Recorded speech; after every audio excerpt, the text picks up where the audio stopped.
The hotel manager's face was red, and it wasn't from the kitchen heat. "Thief," he said, loud enough for every cook and dishwasher in that kitchen to hear. "I want her out. Right now." Evelyn Hart stood with her hands at her sides, flour still dusted on her apron, while the man who had hired her 3 years ago pointed at the door like she was something he'd found stuck to the bottom of his boot. "Mr. Calloway, I never touched that money. I don't want to hear it." He pulled the apron strings from behind her and dropped the apron on the floor between them. "Pack your things. You're done in this town. Done in every town I can reach." She was 26 years old, alone, and by morning, she would have no name left worth carrying. If you've ever had your life ripped away by someone else's lie, stay with me, because this story is going to take you somewhere you don't expect. Subscribe to the channel so you never miss what happens next. Hit that like button and drop a comment telling me what city or country you're watching from. I want to see how far this story travels. What? The accusation had come on a Tuesday, which was the kind of detail that stayed with a person because Tuesdays were supposed to be ordinary. Evelyn had been working the breakfast service at the Callaway Grand Hotel in Cheyenne.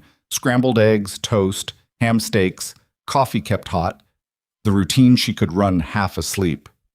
When Margaret Voss, the hotel owner's niece, and the woman who had never liked Evelyn from the first week, walked into the kitchen holding a small tin money box and wearing the expression of someone who had been waiting a long time for exactly this moment.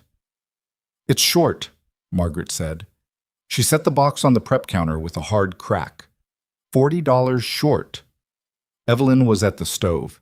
She didn't turn around right away because the eggs would burn, and burned eggs meant complaints, and complaints meant Mr. Calloway would come down from his office with that look he saved for people who disappointed him. She finished plating the order first. Then she turned. "I don't handle the cash box, Miss Voss. You know that." "I know what I know." Margaret had light-colored eyes that didn't blink enough, and she used them now like two cold stones pressed against Evelyn's face. "And what I know is that you were the last one in the office yesterday evening.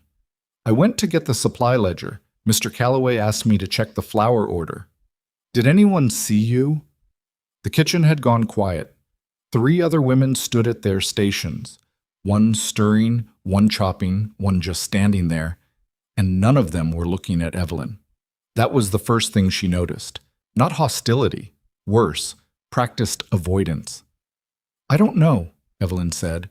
"I wasn't looking for witnesses. I was doing my job." Margaret picked up the tin box and held it under her arm like evidence at a trial. "Mr. Calloway will decide what to do." He decided in under 5 minutes. Later, Evelyn would think about that. How fast a man could dismantle 3 years of good work when someone with the right last name put the right words in his ear. 5 minutes. The length of a pot of coffee brewing. He came into the kitchen himself, which he almost never did. The kitchen was beneath him. The fact that he was standing on its stone floor told Evelyn before he opened his mouth that whatever was about to happen had already been decided. "I trusted you," he said. He sounded more tired than angry, which was somehow worse. "I let you run this kitchen. I didn't take anything from that box." Margaret found it short. Margaret finds a lot of things. Evelyn heard the edge in her own voice and knew it wouldn't help her, but she couldn't pull it back. She was too tired and too frightened and too angry at the unfairness of all of it to smooth herself down. "She's been looking for a reason to have me removed since the day I arrived." That's a serious accusation. "So is calling me a thief." The words sat between them in the hot kitchen air. Mr. Calloway pressed his lips together. He was not a cruel man exactly. He was a man who found conflict deeply inconvenient and had a habit of resolving it in the direction of least resistance, which in this case meant the direction of his niece. "I'll need your apron," he said. And that was that.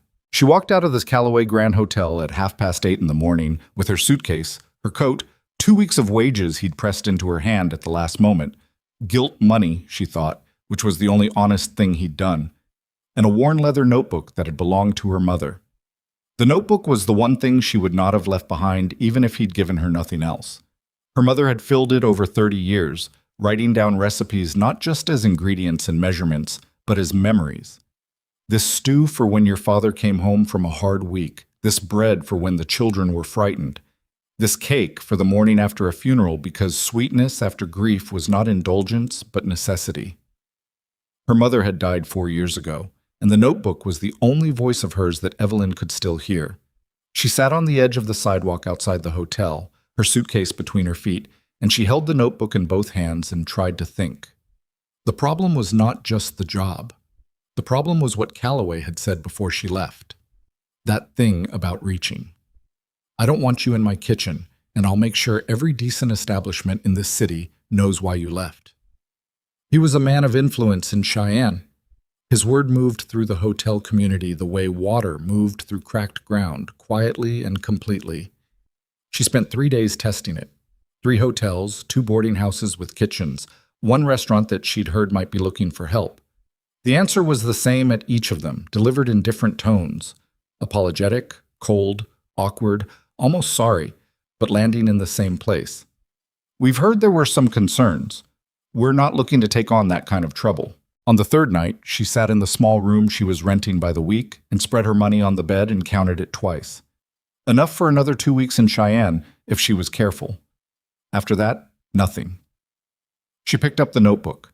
Read the recipes not for their instructions but for the handwriting, the little notes her mother had added in the margins. More butter than you think you need. Don't rush the onions, feed people like you mean it. That was when she saw the notice. She'd taken a week-old newspaper from the reading room downstairs, looking for any job listing that wasn't connected to the hotel world, and the notice was on the 3rd page, tucked between an advertisement for a dry goods supplier and a report about weather damage in the Northern Territories. Cook wanted. Black Ridge Ranch, Clearwater County, Wyoming. Must be reliable, capable of managing a full household kitchen, and comfortable with remote location. Room and board provided. Inquire care of Nathan Cole, Clearwater County Post. Remote location. She read that phrase 3 times. Remote meant far from Cheyenne, far from Calloway, far from the network of hotel managers who had already decided who she was based on a 5-minute conversation they hadn't been part of. She wrote the letter that same night. The wagon ride out to Black Ridge Ranch took most of a day and part of the next morning, and by the time the driver slowed his horses at the end of a long dirt road and said, "That's it there," Evelyn had revised her expectations of what remote meant at least 4 times. She had thought quiet, a little isolated, manageable. What she saw was a ranch that looked like it had been in a long argument with the Wyoming landscape and was currently losing. The main house was solid enough, good timber, proper roof, windows that hadn't been broken, but nothing about it said anyone was paying it attention. The fence along the front needed mending. The yard had not been cleared of the previous season's debris. One of the barn doors hung slightly crooked on its hinge. It was the kind of place that wasn't falling apart so much as slowly forgetting to hold itself together. The driver helped her with her suitcase and left without much ceremony, and Evelyn stood in the yard with her bag and her notebook and looked at the front door of the house and gathered herself. She knocked. Nothing happened for long enough that she thought perhaps she had the wrong place or the wrong day, or perhaps Nathan Cole had found someone else and simply failed to write and tell her. She was considering her options, knock again or go find the barn and see if anyone was working, when the door opened. He was not what she'd expected, though she would have had trouble saying what she had expected. He was perhaps 35, lean in the way that men got lean from actual physical labor rather than fashion, with dark hair that hadn't seen a barber recently and a jaw that suggested he had not smiled in some time.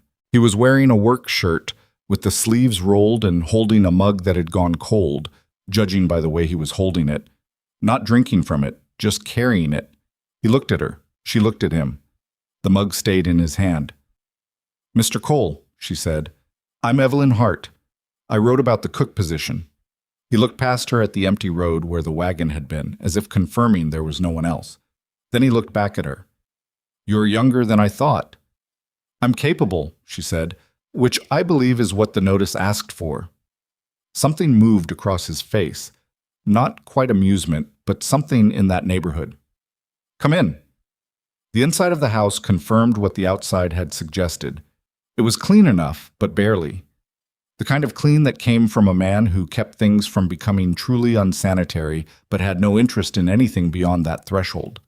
The kitchen, when he led her to it, had the ingredients of a functional space, a good iron stove, a solid work table, adequate shelving, but it felt like a room that hadn't been cooked in so much as used for the minimum necessary preparation of food. "What are you feeding the boys right now?" she asked. He set down his mug on the work table. "Beans, salt pork, bread when I have time to make it, which isn't often." "How old are they?"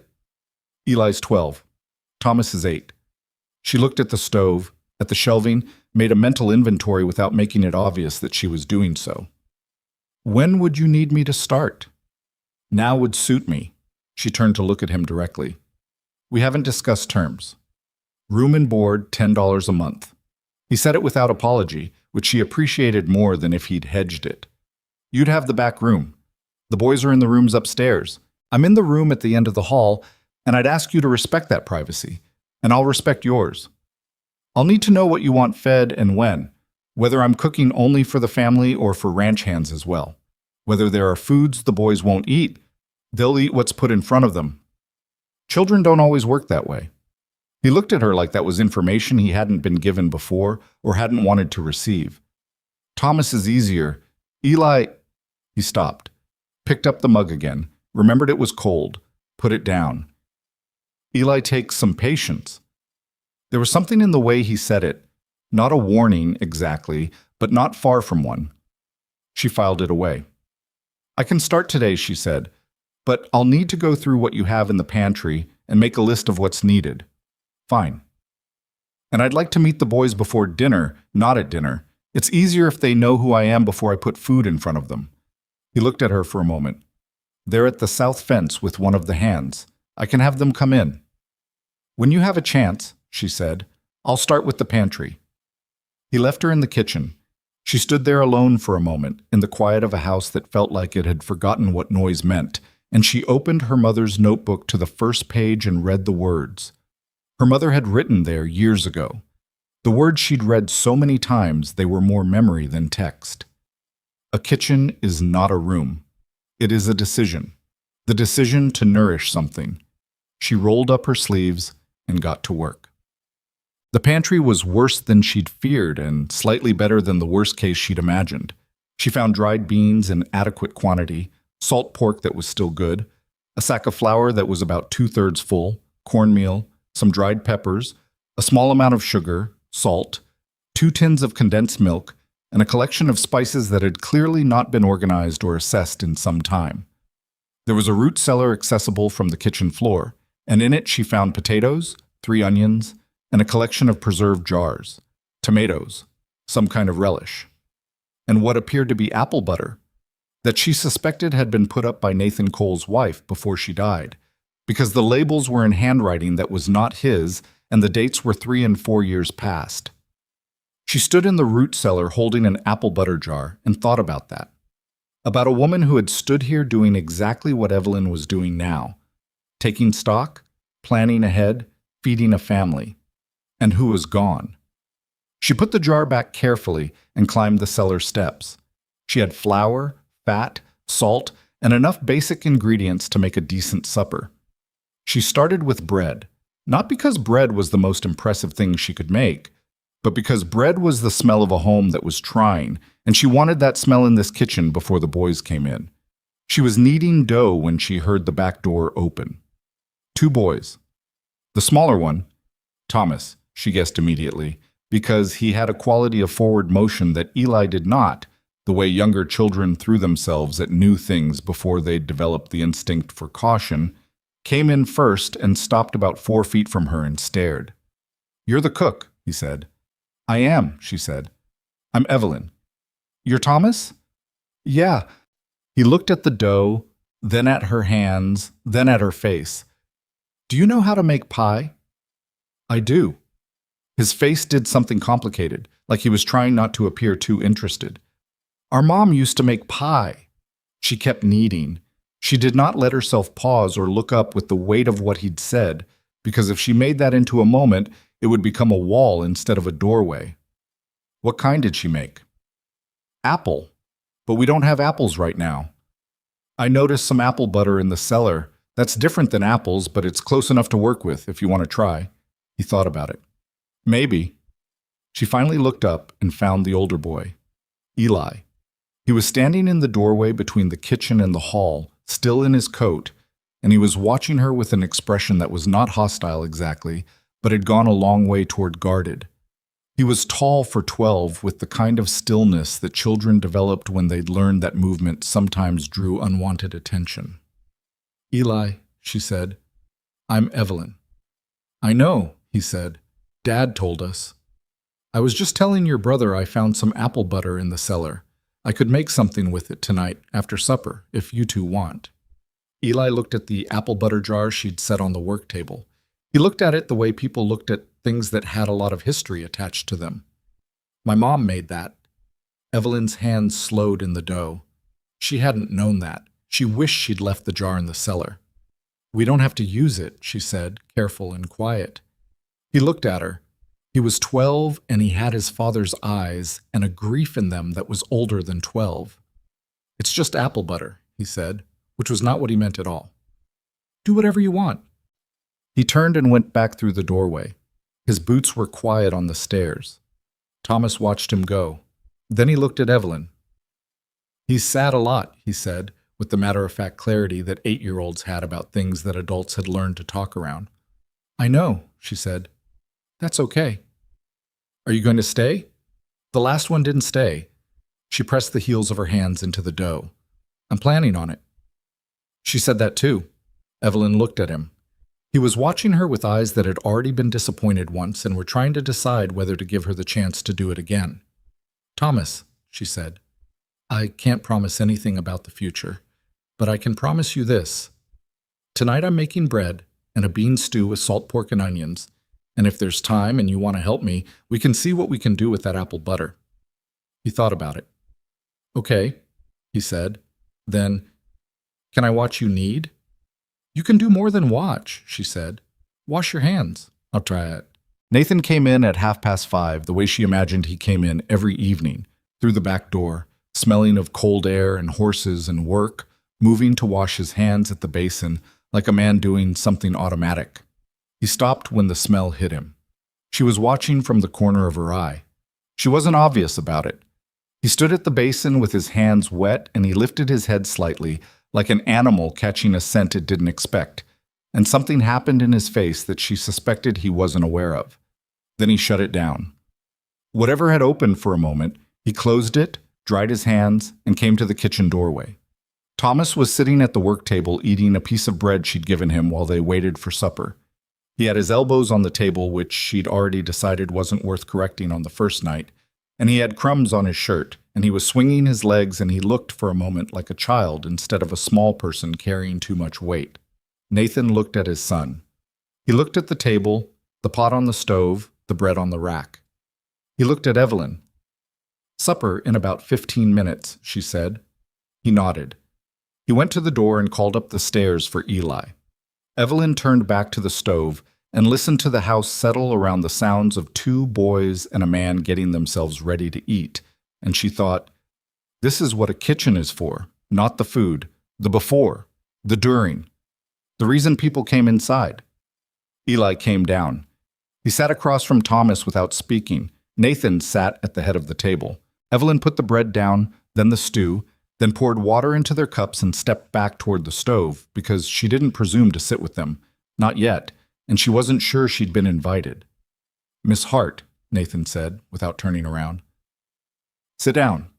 She pulled out the chair at the far end of the table and sat. For a moment, nobody said anything. Nathan served himself, then Eli, then Thomas, and Thomas broke the silence immediately by saying, "She let me help with the bread," to no one in particular, just announcing it into the air of the kitchen like it was news the room needed. Nathan lifted his spoon, tasted the stew. He didn't say anything. But he took another spoonful and then another, and the third one was not the spoonful of a man eating because he had to. She knew what that meant. It wasn't praise, it was just hunger that had been fed by something other than necessity. It was enough for a first night. After supper, when the boys had been sent upstairs and Nathan had gone back out to check on something in the barn, Evelyn washed the dishes alone in the quiet kitchen. She scrubbed the pot, dried the bowls, put the leftover bread under a cloth, and stood at the window for a moment looking out at the dark yard and the darker mountains past it. She was not home. She didn't know what this place was yet. But when she dried her hands and turned back to the kitchen, the stove still throwing warmth, the smell of bread still sitting in the air like something decided, she thought, this is the beginning of something. She didn't know yet what kind of something, but it was the first night in 3 weeks that word, beginning, had felt like it belonged to her. She picked up her mother's notebook, opened it to the page about bean stew, and penciled a small note in the margin in her own handwriting. First night, 2 boys, 1 man, 1 house that needs something. She wasn't sure yet what it needed, but she was starting to think she might be part of the answer. The note she'd penciled in the margin that first night, 2 boys, 1 man, 1 house that needs something, started to feel like an understatement by the end of the first week. It wasn't that anything went wrong exactly. It was more that Evelyn began to understand the specific shape of what was broken here, and broken things rarely announce themselves all at once. They revealed themselves gradually, the way a crack in a wall showed more of itself when the light changed. The first thing she noticed was the silence at mealtimes. Not peaceful silence. The silence of people who had forgotten how to speak to each other about anything that wasn't practical. Pass the salt. More water. I'll be in the south field. It was the vocabulary of people managing logistics, not a family. Nathan would ask Eli whether he'd finished the morning chores. Eli would say yes or not yet in as few words as possible. Thomas would eat steadily and occasionally make observations to the room in general that nobody knew quite how to respond to. Then Nathan would push back his chair and go back to work, and the boys would be left with the table and whatever silence he left behind. Evelyn watched all of this and said nothing for the first 3 days because it wasn't her table and it wasn't her family, and she hadn't been here long enough to know what was grief and what was habit and what was something that had always been there. On the 4th day, she asked Thomas to help her make cornbread. It wasn't strategic, or not entirely. The kitchen was cold that morning, and she needed the stove going, and cornbread was simple enough for an 8-year-old to help with, and Thomas had been hovering near the kitchen doorway for 20 minutes already, watching her work with the expression of a child who wanted to be invited but had been disappointed enough times that he'd stopped asking directly. "Come measure the cornmeal," she said without turning around. He was at the work table in under 5 seconds. She showed him how to level the cup with a knife so the measurement was even. He did it with his tongue pressed to the corner of his mouth, concentrating. She showed him how to crack an egg one-handed, her mother's trick, thumb in the center and a sharp, decisive motion.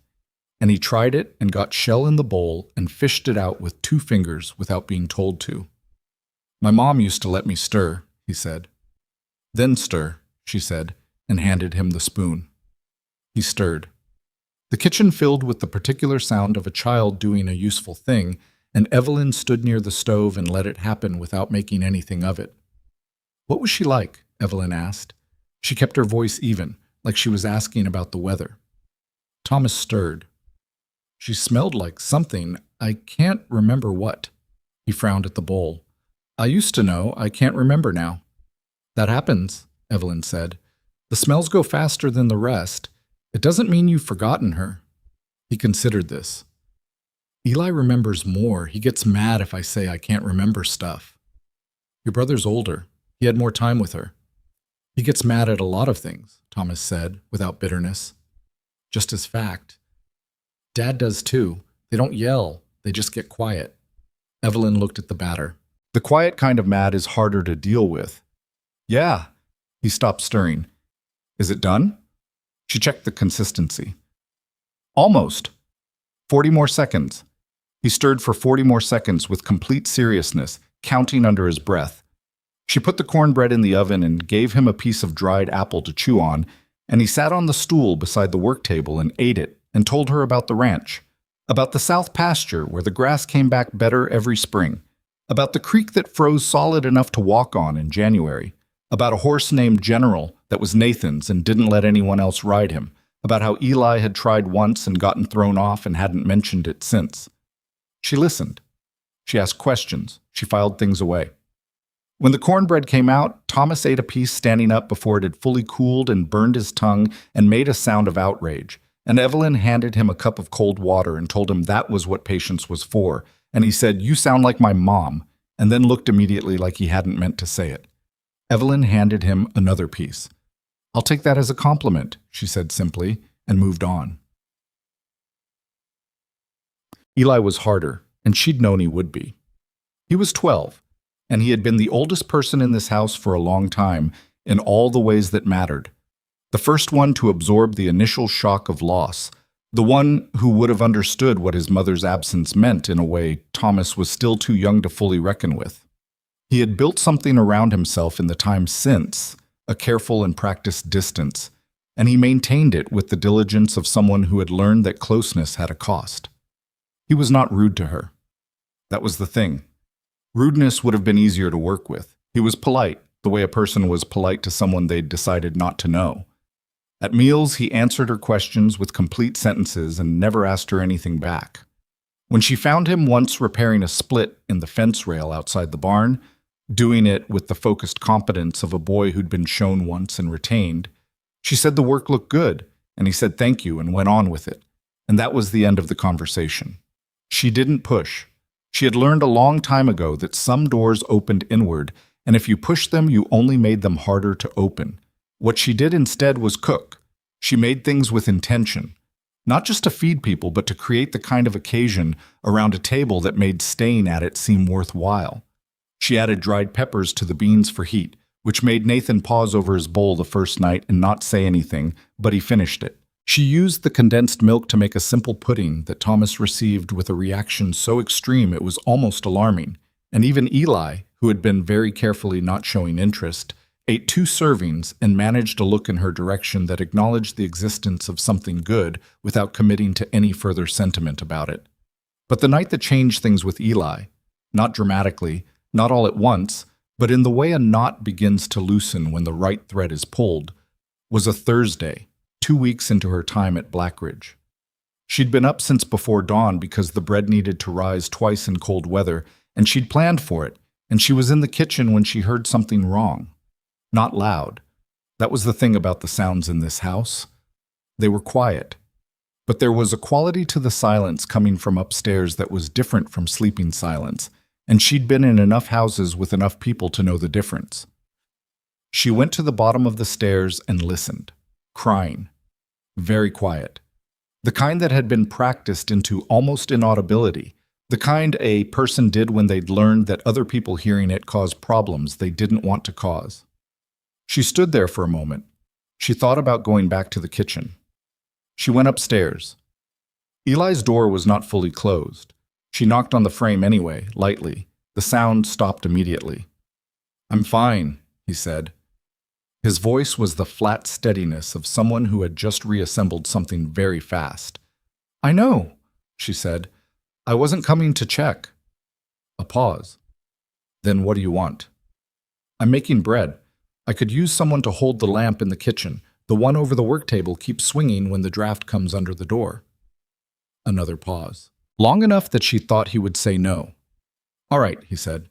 He came down in his socks and his shirt untucked and his hair the way hair looked when a person had been lying face down in a pillow.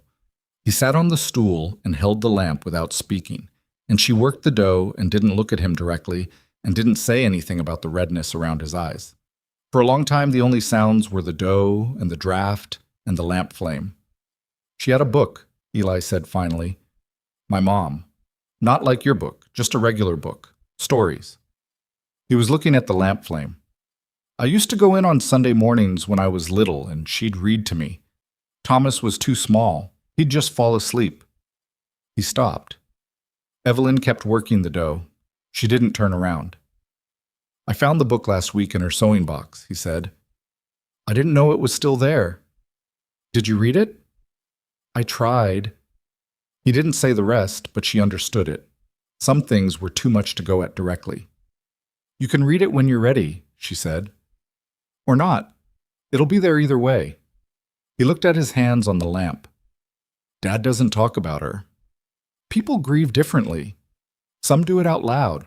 Some do it by working until they can't think anymore. He works all the time." "I know." Eli was quiet then. "Are you going to stay? Thomas keeps asking me if you're going to stay." She pressed the dough, folded it, pressed again. "I'm not going anywhere," she said. "This is where I work." The last cook left after 6 weeks. He said it without accusation, just establishing a data point. What was she like? He considered. Scared of everything, the horses, the dark, the quiet. A pause. She didn't know how to cook much either. I'm not scared of those things. I can tell, he said. He said it simply, and it was the first real thing he'd said to her. They stayed in the kitchen for another half hour. He held the lamp, she worked the bread, and they talked about the horse general, whether he'd ever let anyone ride him besides Nathan, whether he'd been different when he was younger, what it was about a horse that decided whether it trusted you. Eli had opinions about all of it, real ones, and when he offered them, he lost the careful flatness and sounded like a 12-year-old who knew things and had not had many opportunities lately to say them to someone who'd actually listen. When the bread was shaped and covered and left to rise again, she poured 2 cups of water and set one near him. Thank you for the lamp, she said. He looked at the cup. He looked at her. You didn't need help with the lamp, he said. No, she agreed. He almost smiled. It wasn't quite a smile, but it was the architecture of one. He picked up his water, drank it, put the cup down on the work table. Night, he said. Night, she said.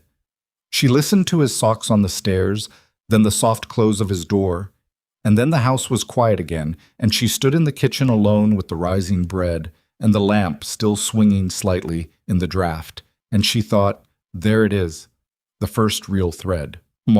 Nathan was a different problem entirely. He was not cold, exactly. Cold implied an absence of temperature, and he was not absent in that way. He was present. She could feel him registering things, noticing, adjusting. But he maintained a careful boundary between noticing and responding, as if allowing himself to respond to something would start a process he wasn't ready to manage. He thanked her for meals consistently, in the same tone he might thank a person for holding a door. He kept his part of the arrangement without complaint. He was considerate about her hours. He did not make unreasonable demands. He once fixed the stove draft without her asking because he'd heard her struggling with it and it needed fixing. He was not a difficult man to work for, but he had walls, proper ones, the kind of person built not in anger but in grief, each stone placed deliberately because they needed to keep something out that would hurt them if it got in. She understood it. She had her own version of the same thing, smaller and less elaborate, built in the weeks after Cheyenne when she'd learned that trust extended to the wrong person did not come back to you in the same shape. What she did not do was try to dismantle his. That was not her job, and even if it had been, she knew enough to know that a person's walls came down when they were ready, not when someone else decided they should.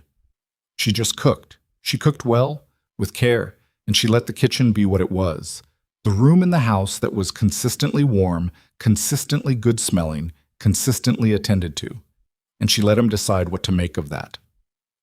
3 weeks in, she was rendering lard on the stove when he came in from the yard in the middle of the afternoon, which was unusual.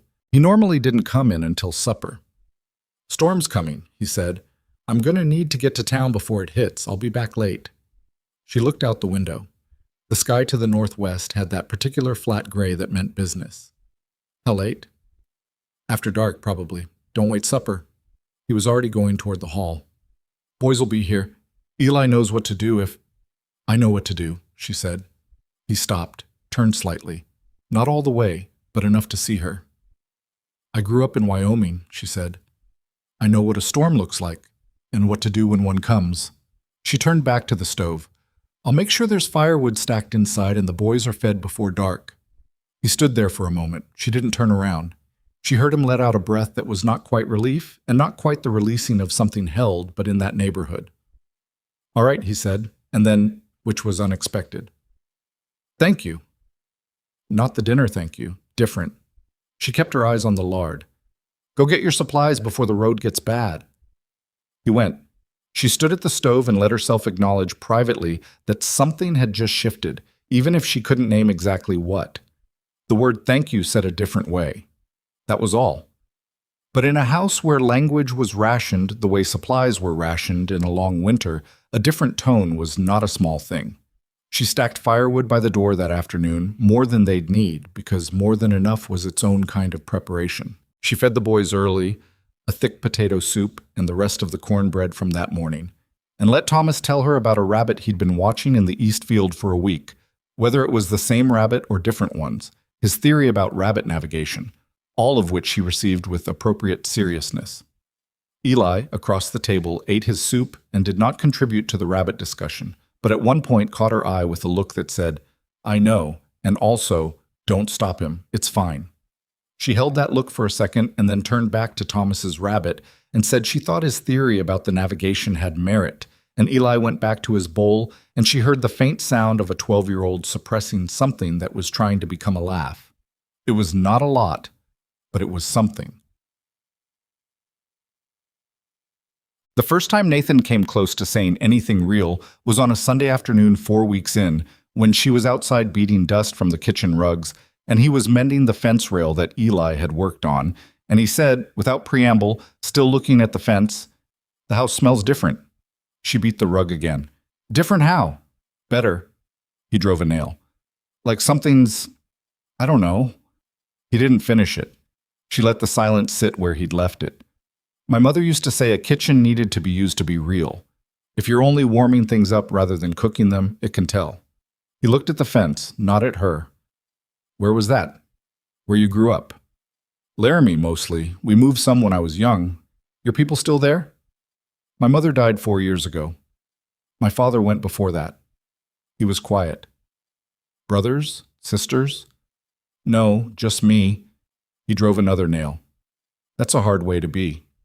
"It is what it is," she said, which was what she said when she didn't want to talk about something but didn't want to close the door either.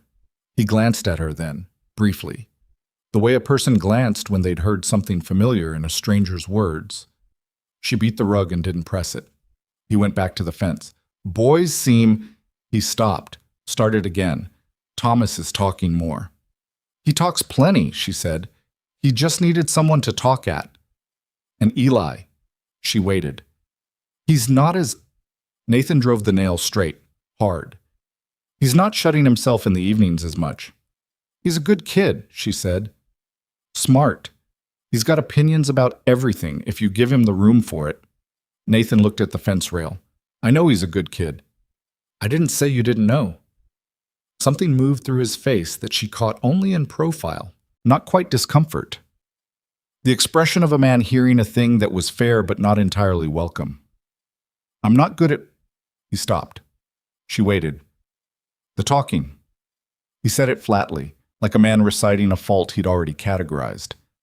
"You're doing all right now," she said. He looked at her. She beat the rug. He looked back at the fence.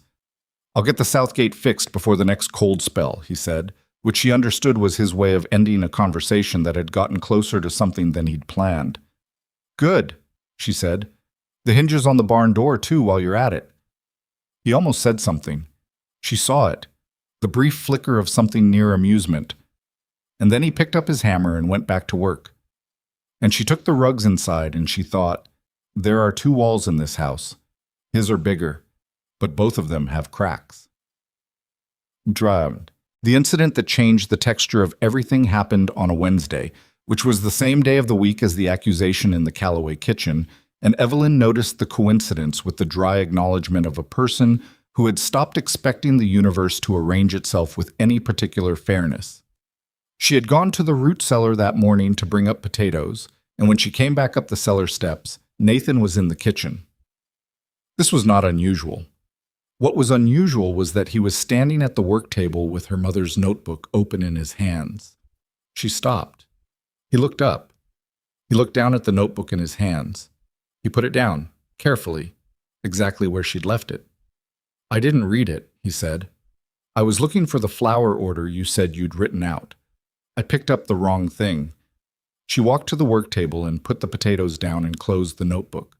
She didn't say anything. "Is that your mother's?" he asked. "Yes." "I'm sorry," he said. "I should have left it." She put her hand flat on the notebook cover. The leather was warm from his hands. She had an unreasonable, irrational flash of feeling about that, the warmth of it, that she put down firmly and moved on from. "It's all right," she said. "It's just recipes." "It's not just recipes," he said, and the directness of it surprised her enough that she looked at him. He was looking at the notebook, not her. After Clara died, my wife, I found one of her aprons, had her handwriting on the pocket. She used to write grocery lists on her apron pocket. He paused. I couldn't throw it away. I couldn't look at it either. I put it in a tin in the barn and I haven't opened the tin since. She stood with her hand on the notebook and let him have the room to have said that. I understand, she said. I figured. He looked at her then, quickly, and away. You want me to ask before I pick anything up in here? I want you to not pick up that particular thing, she said. Everything else is fine. He nodded. He picked up the flower order list, which was on the far end of the work table where she'd left it. I'll get this filled on Friday when I go to town. Thank you. He started to go, stopped at the kitchen doorway. He didn't turn around. She'd have liked the smell in here, he said. Clara. She always said the kitchen smelled wrong when she was too sick to cook. He was gone before she could find the right thing to say. She stood in the kitchen with her hand on her mother's notebook and the potato peeling still in her other hand, and she thought about a woman she had never met who had put up apple butter in the root cellar and written grocery lists on her apron pocket, and who had worried about the smell of her kitchen when she was too sick to make it right. She thought about the tin in the barn with the apron in it, a man who couldn't throw it away and couldn't open it. She turned to the stove and started the potatoes and did not let herself cry. But it was closer than it had been in a long time, and she stood over the pot until the feeling passed. The day that Eli asked to learn to make bread was a week after that, and it was not dramatic. He appeared in the kitchen doorway on a Saturday morning and said, Thomas said you taught him. I want to know how to do it too. And she said, then wash your hands. And that was the beginning of it. He was more precise than Thomas, more interested in understanding why each step existed than in just doing it. When she told him the dough needed more kneading, he asked how you could tell. She showed him, the way the surface changed from rough to smooth, the way it stopped tearing and started stretching. He pressed the heel of his hand in and felt it and said, okay, with the satisfaction of someone who preferred to know the reason. He was better at it than she'd expected for a first time. His hands were strong. Ranch work did that. And he had a feel for pressure that some people never developed. My mom cooked, he said. It was somewhere in the middle of the second knead, said casually, looking at the dough. Your father told me, she said. Not like this. Simpler stuff. She used to say she was a good cook, but not a great one. He paused. She was being modest. The food was good. I believe it. He was quiet for a stretch, then, I don't want to forget what it tasted like. Evelyn looked at her hands in the dough. Food memory is one of the last things to go. The smell of something can come back to you 30 years later and you'll know exactly where you were when you first had it. She paused. That's why cooking's worth learning. You put yourself into things people will remember. He absorbed this. He needed. Outside, the wind was picking up, rattling the kitchen window, and neither of them commented on it.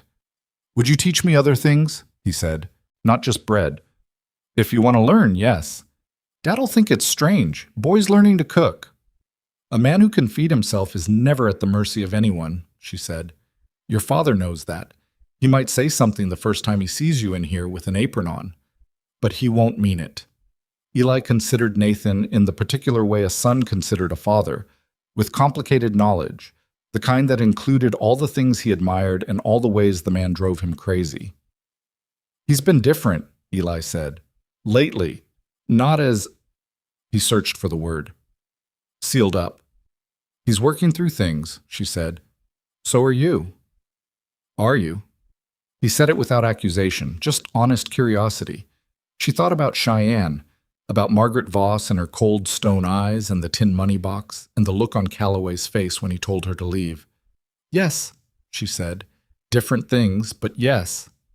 He nodded like that was the right answer and went back to the dough. She stood in the kitchen with this boy who was learning to make bread and thought about all the things that had been broken in this house before she arrived, and all the ways that broken things did not announce themselves, but waited, quietly, until someone sat down long enough to look at them properly. The bread came out imperfect, slightly uneven, a little denser on one side than the other. Eli studied it with a critical expression. It's fine, she said. It'll taste the same. But it's not right. Nothing's right the first time, she said. That's not the point of the first time. He cut a piece and ate it standing at the work table, and she watched his face do the work of deciding what he thought. And then he said, "It's good." "I know," she said. He looked at her sideways. And this time, finally, the almost smile finished itself. It was brief, the smile of a boy who wasn't in the habit of them anymore. But it was real. "Same time next Saturday?" he said. "Same time next Saturday," she said. She turned back to the stove and let him have the small victory of having asked and been answered, and she thought, this is what a kitchen is. Not the food, not even the warmth.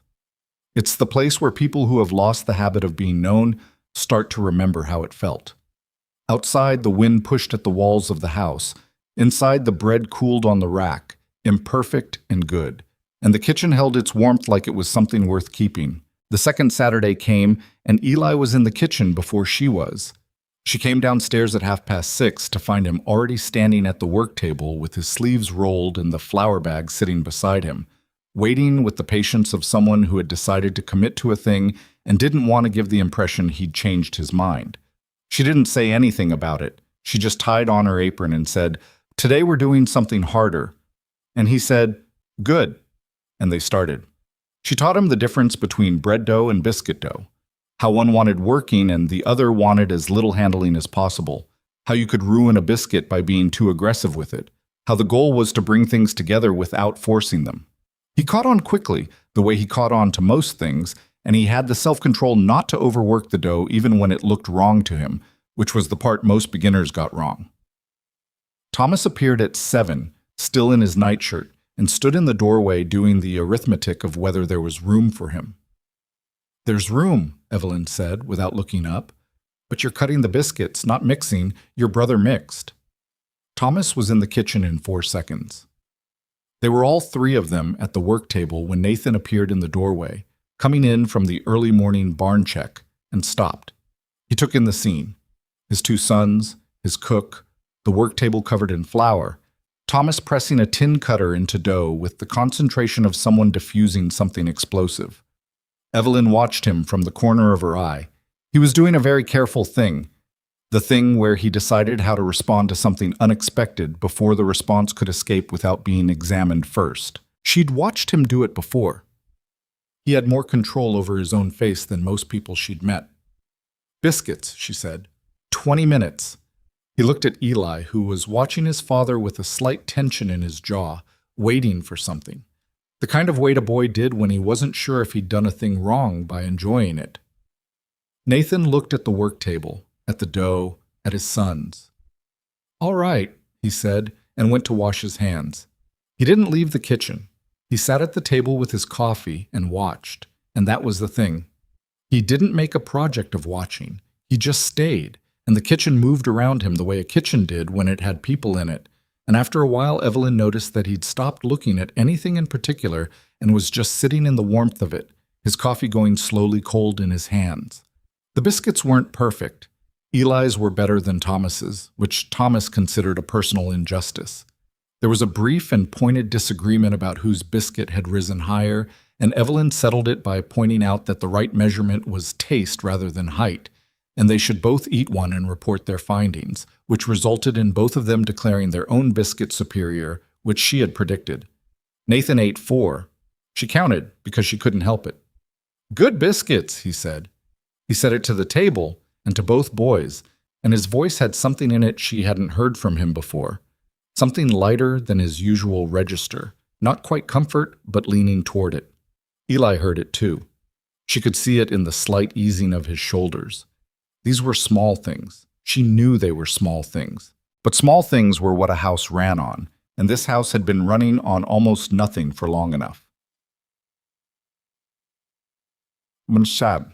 November came in cold and serious, the way Wyoming Novembers did, with a sky that turned from blue to white to gray in the span of an afternoon, and a wind that found every gap in a wall and reminded it of its inadequacy.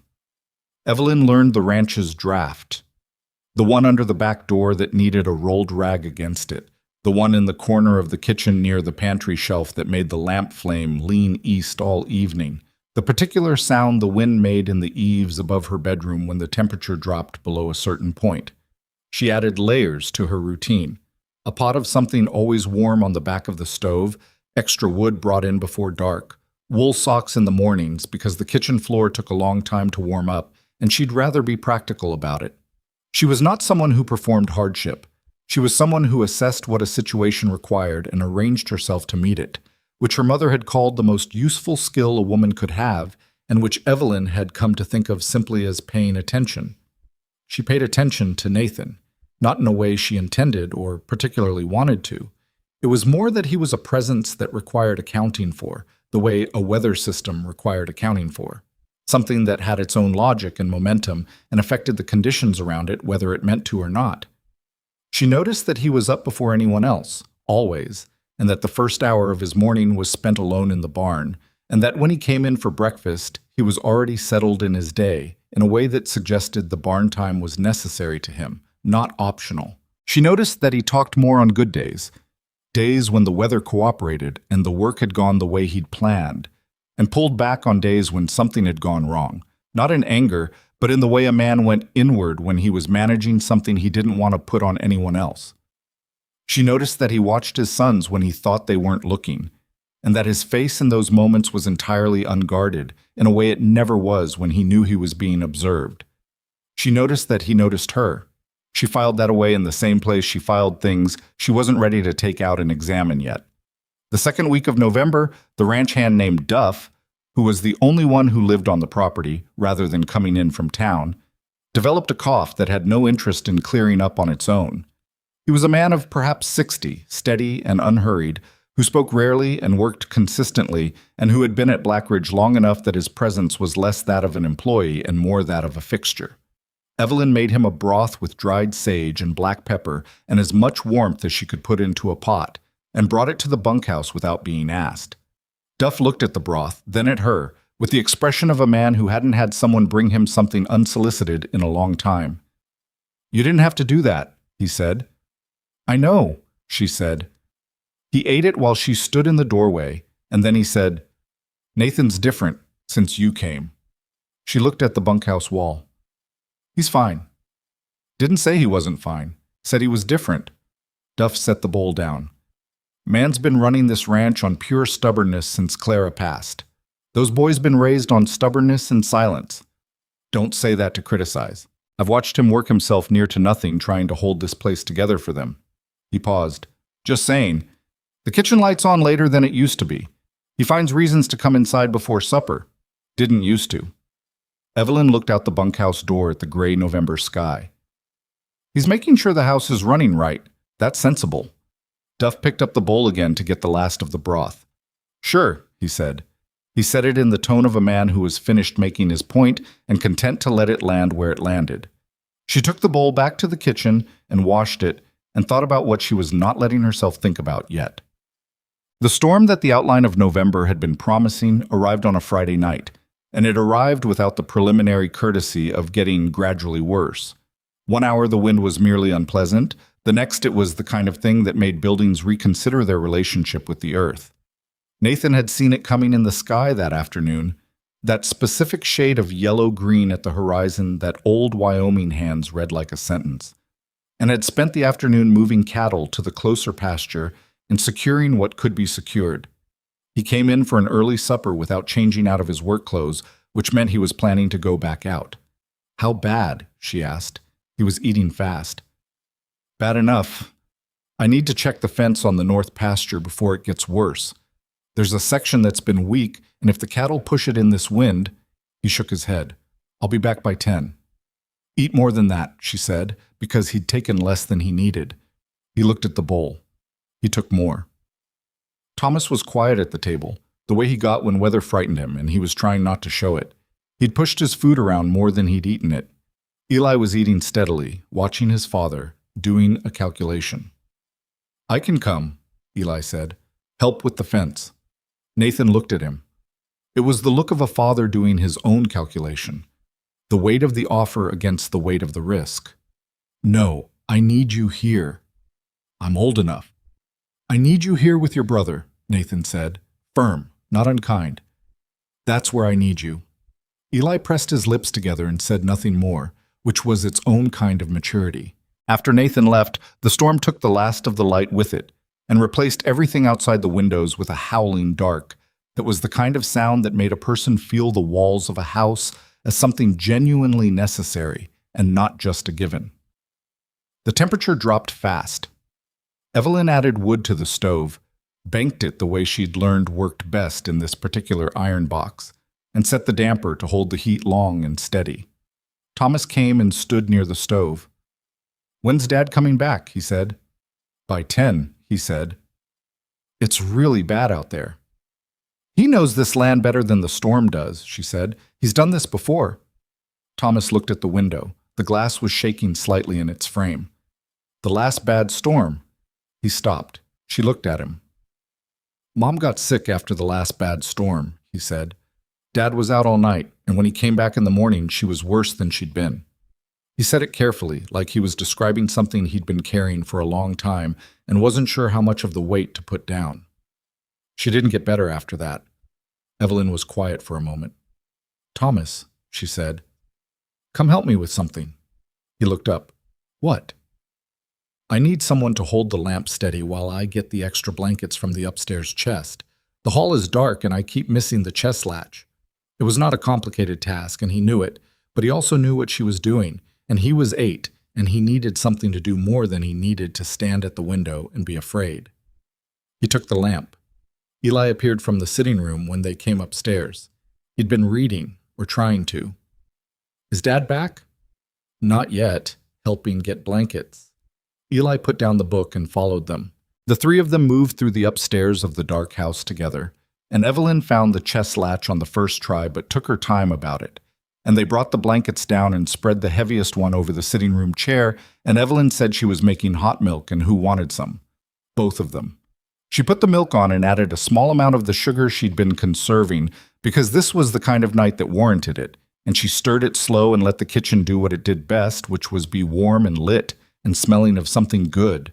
And Thomas sat on his stool, and Eli sat at the table, and they talked about things that had nothing to do with the storm. Eli's plan to get General used to a second rider, Thomas's ongoing rabbit surveillance, a book Eli had been reading about the Lewis and Clark expedition, what Evelyn thought about the Louisiana Territory, and whether she'd want to live somewhere like that if she'd been alive then. She said probably not. She liked to know where the good flower was. Thomas laughed. A real one, the kind that came out involuntarily. Eli said he'd want to see what was there. "Not to stay," he said, "just to see." She poured the hot milk into cups and sat down at the table with them, and they went on talking, and the storm went on outside, and the stove went on burning, and 9 o'clock became 10 o'clock, and then 10:30, and Thomas was fighting sleep, sitting up on his stool and losing. "Go lie down in here," she said. "Bring the blanket from the chair." He dragged the blanket to the sitting room doorway and settled on the floor near the kitchen entrance, close enough to the warmth, and was asleep in minutes. Eli watched him go. He looked at the clock on the shelf. 10:45. "He said by 10, Eli said. He said it quietly, not alarmed, but it was there underneath. "He also said it's a bad fence section," she said. "If it gave way, he'd have to fix it before coming in or he'd lose cattle. He knows what he's doing." Eli looked at the window. "Last time he was late." "I know," she said, before he could finish the sentence. He looked at her, surprised, and then not. "Your brother told me," she said, "about the storm when your mother got worse." Eli turned his cup of warm milk in his hands. He was quiet for a long moment. "She'd been sick for a while before that," he said, "but we thought—" He stopped, turned the cup. "Dad thought she was getting better. She seemed better for a few weeks. Then the storm, and she went out to help him, and the next morning she had a fever, and it kept going up." Evelyn sat with that. "He blames himself," she said. It wasn't a question. Eli heard it as one anyway. "He never said it," Eli said. "He doesn't say those things." "But yeah." He set the cup down. "I think he does." The fire crackled. Thomas made a small sound in his sleep and adjusted the blanket. "Do you?" Evelyn asked. She asked it carefully, the way you ask things you genuinely needed to know, rather than things you already had an answer for. Eli thought about it, really thought about it. his jaw moving slightly the way it did when he was working through something. "I used to," he said. "I was so angry at him for so long." He looked at his hands. "I don't know what I think now. I think it just happened. I think bad things just happen and nobody's really to blame, and that's the hardest part of it." 12 years old. Evelyn looked at this boy and thought that grief did that.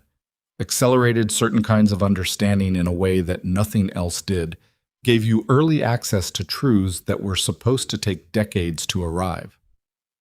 "That is the hardest part," she said. "Does it get easier?" He asked it straight, looking at her, not performing the question. Just asking. She thought about her mother, about the 4 years between then and now, and all the mornings she'd woken up and reached for the notebook before she was fully conscious, because the notebook was the closest thing left. "It changes," she said. "It doesn't get smaller exactly, but you get bigger, so eventually it fits different." He considered that. That's a strange way to say it. "Do you understand it?" "Yeah," he said. "I do." He picked up his cup again. "You've lost people." "Both my parents." He nodded. It was the nod of someone who had just placed a thing correctly in a larger arrangement. "Is that why you came here? Because you didn't have anyone left?" She looked at the stove. "Partly, and partly because I needed to go somewhere far enough from a bad situation that it couldn't follow me." He didn't ask what the bad situation was. He just accepted it the way someone who had his own history accepted that other people had theirs. They sat like that for a while, warm and quiet, while the storm threw itself at the walls, and Evelyn thought, 6 weeks ago this boy wouldn't stay in a room with me for 5 minutes without engineering an exit. Now he was sitting at the kitchen table at 11 o'clock asking her whether grief got easier, and she was answering him honestly, and it was just two people talking in a kitchen while the wind worked at the walls. She had done nothing except stay and cook and listen. She had not tried to fix or replace or improve anything. She had just been present, consistently, in the room where the warmth was. It turned out that was enough, or at least it was enough to start. The front door opened at 11:22. Evelyn was at the stove. Eli was at the table. They both looked toward the hall, and then Thomas sat up from his floor nest with the automatic alertness of a child who had been listening in his sleep. Nathan came through the kitchen doorway. He was coated in snow that was already melting, his hat dark with it, his coat rigid at the edges. He was moving carefully, the way a man moved when he was using concentration to substitute for warmth, and his hands were inside his coat where he'd put them to protect them on the ride back. He stopped when he saw them, all three of them, awake and watching him. Evelyn was already moving. She had a towel from the rack and the kettle she'd kept hot, and she said, "Sit down," in a tone that didn't invite discussion. He sat, with the automatic compliance of a man too cold to negotiate. She got his hat and coat and the gloves he hadn't worn because they wouldn't fit under the work he'd been doing, and she ran the kettle water into a basin and said, "Your hands," and he put them in and made a sound that was almost nothing, just a breath, but she heard the relief in it. "The fence?" Eli said. "Fixed," Nathan said. His voice was rough with cold. "Took longer than I thought. 2 posts." He looked at the basin. "I'm all right." "I know," Evelyn said. She did not say it to reassure him. She said it to acknowledge that she'd known before he walked in, and he heard the difference. Thomas had crossed the kitchen and was standing next to his father's chair. Nathan looked at him. He lifted his hand out of the basin, still dripping, and put his arm around Thomas's shoulders, and Thomas leaned into him and didn't say anything, just leaned. Eli watched. He had both hands around his empty milk cup. Evelyn put a plate of food on the table, what had been kept warm on the back of the stove, a bowl of the stew from dinner and 2 biscuits from the morning. She poured hot coffee and set it by his hand. Nathan looked at the table, at the food, the lamp, the warm kitchen, his 2 sons. He looked at Evelyn. She had turned back to the stove because she didn't want to make anything of the moment. She heard the chair shift. She heard Thomas ask something quiet, and Nathan answer it in a voice that was low and tired and real in the particular way voices were when a man stopped managing himself and just talked. "Miss Hart," Nathan said. She turned. He was looking at the table, not at her. He had one hand wrapped around the coffee cup, and the steam was rising and Thomas was still leaning against his side. "Thank you," he said. for keeping them. She had heard him say thank you before, the dinner kind and the different kind, and this was neither of those. This was the kind that came from a place that had been reached by something unexpected. They kept each other, she said. I just kept the stove going. He looked at her then. The lamplight was the only light in the kitchen, and it was not forgiving of anything hidden, and in it his face was tired in the way that went deeper than the night's work.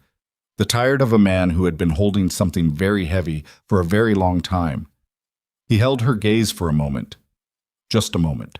Then he looked back at his coffee, and she turned back to the stove, and the kitchen held its warmth around all of them, like something that had decided to stay. He was different after the storm night, not dramatically, not in a way that announced itself.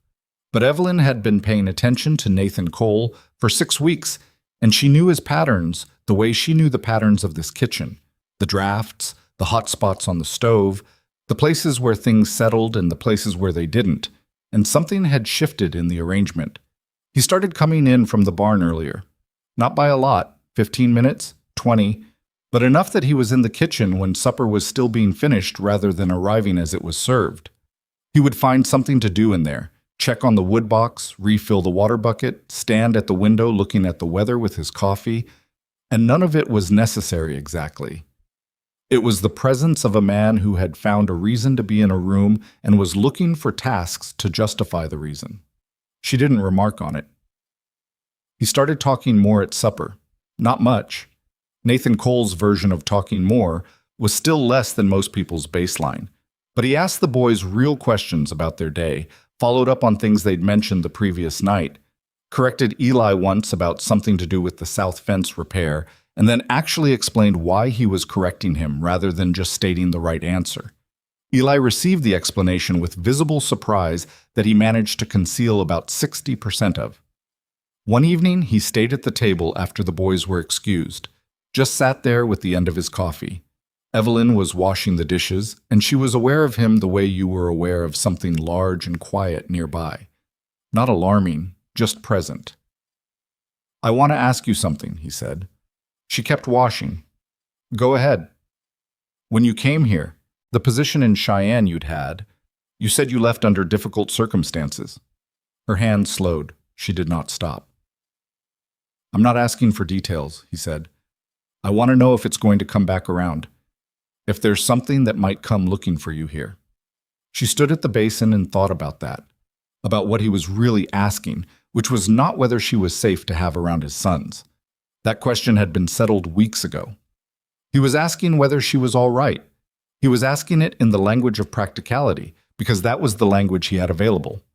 No, she said. It was an accusation, a false one. The man who made it has influence enough to have closed doors in Cheyenne, but his reach doesn't extend this far, and he's not interested enough in me to extend it. Nathan was quiet. You believe me, she said. She said it flat, not as a question, but as an observation of something she'd just realized. Yes, he said, simply. She turned. He was looking at his coffee cup. He didn't look up. How? She said. He considered the cup. A person who steals from an employer doesn't make apple butter pudding for children they just met. He paused. And they don't argue back when they're accused. They deflect. You didn't deflect. She looked at him. He was still looking at his cup, but there was something careful in the set of his jaw, the way he was holding still. You asked Duff about me, she said. He glanced up. I asked him what he thought, first week. And? He said you reminded him of Clara. He said the name easily, which was something. She had never heard him say it at supper before.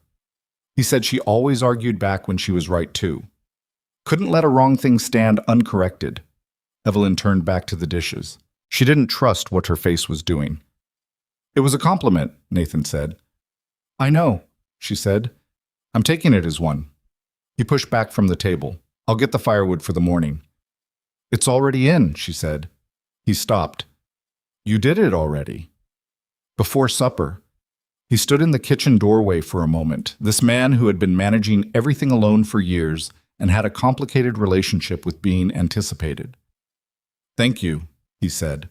The third kind, the kind that didn't quite know what category it belonged to yet. Good night, Mr. Cole, she said. Good night, he said.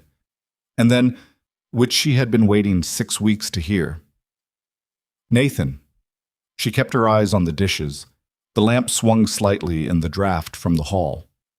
The fire held. Outside, November was doing its work, cold and indifferent and vast. Inside, in the kitchen, something small and careful was beginning to exist. She dried her hands. She picked up her mother's notebook from the work table and opened it to the page about the bean stew, the first page she'd written in. The page with the note about the first night. Underneath it, 2 boys, 1 man, 1 house that needs something. She wrote a second note. 6 weeks. 2 boys who are learning.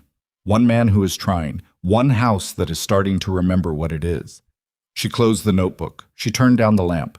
She walked to the window and looked out at the November dark, at the snow on the ground reflecting back whatever light the sky could spare, at the shape of the barn and the fence line and the distant shapes of the mountains that held this valley like cupped hands. She had come here with nothing except a suitcase and a notebook and a name that no longer meant what she'd wanted it to mean. She had not expected to find anything except distance and a wage and enough quiet to remember who she was.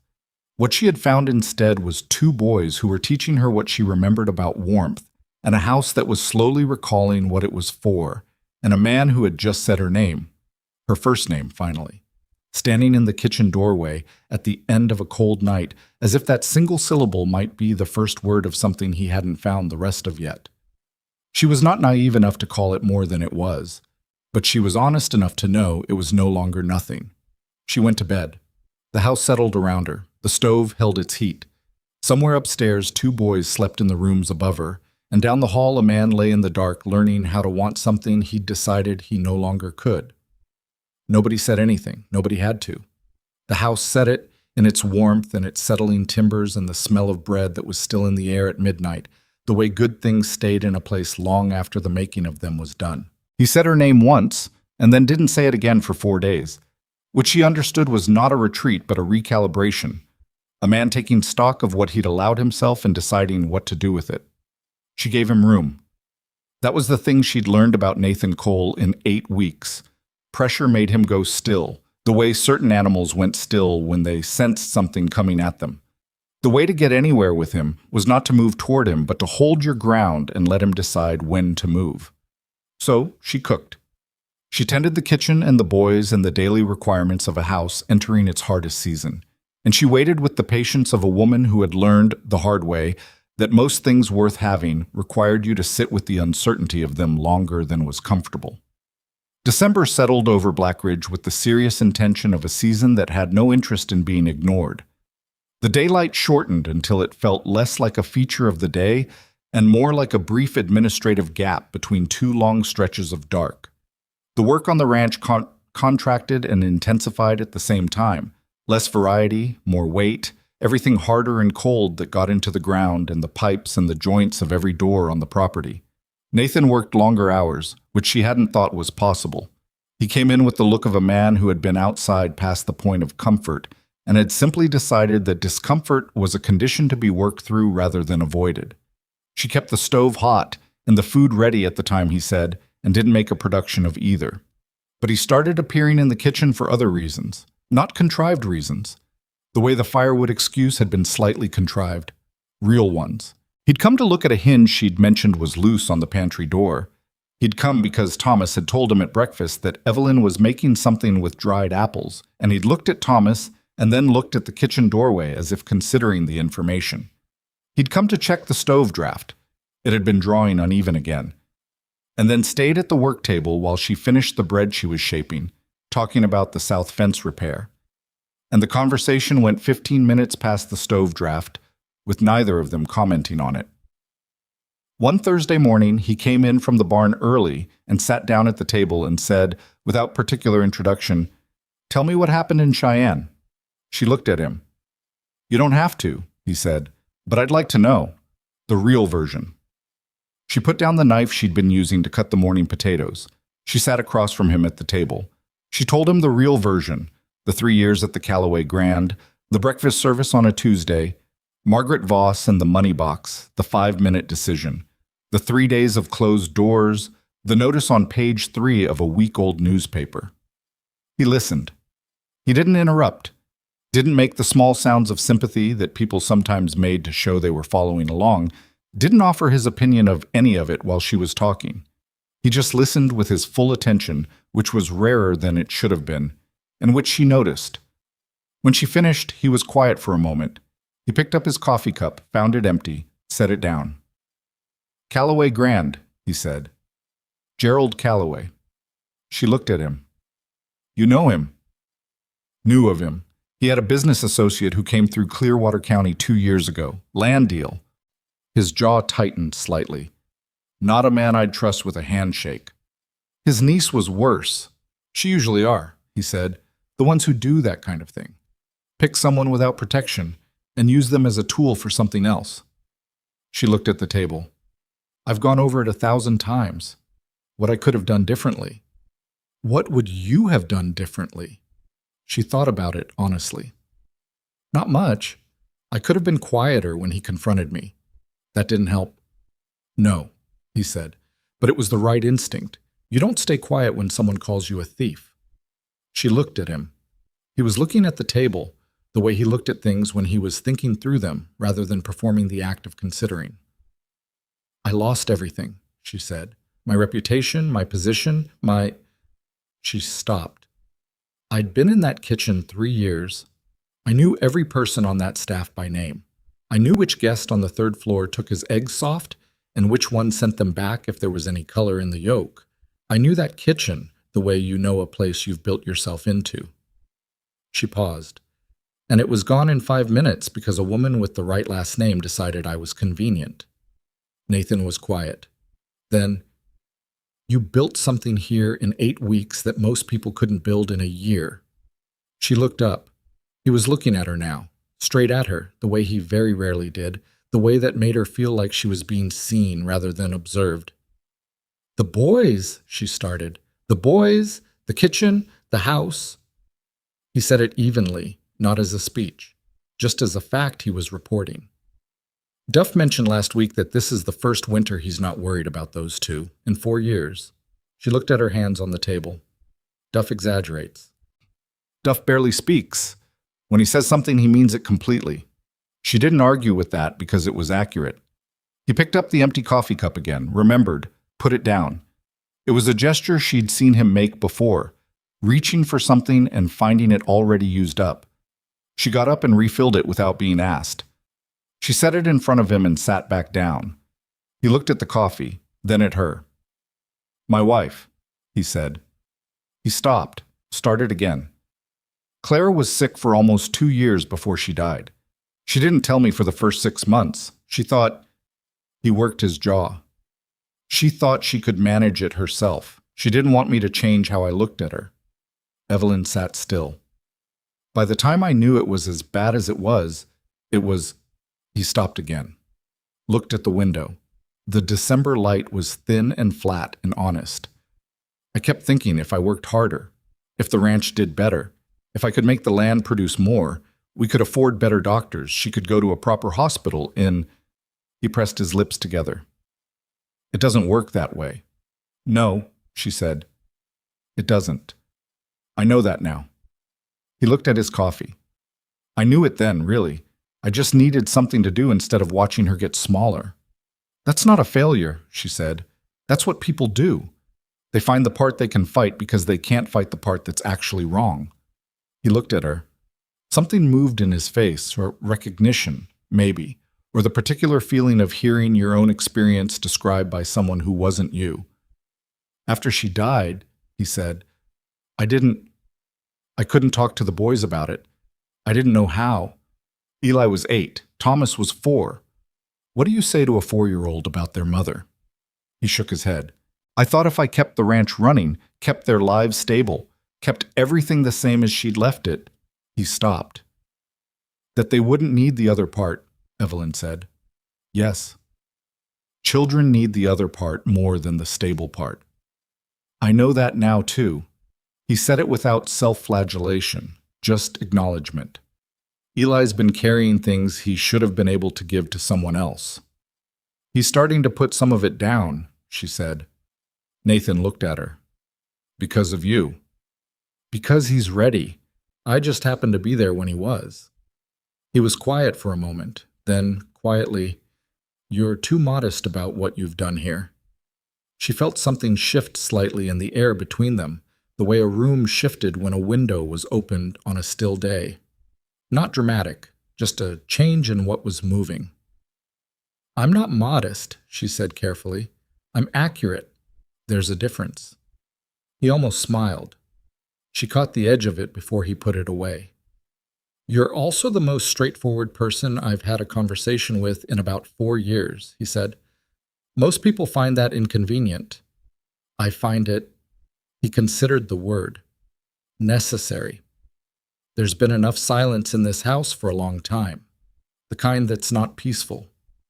She understood exactly what he meant. She'd felt it the first day she walked in.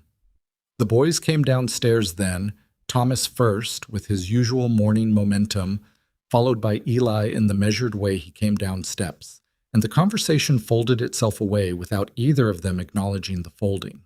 Nathan drank his coffee. Evelyn went back to the potatoes. The morning moved on around them the way mornings did, but the air in the kitchen was different for the rest of the day. Not changed dramatically, just different. The way a room was different after a window had been open for a while, even after you closed it again. Eli started helping her outside the kitchen.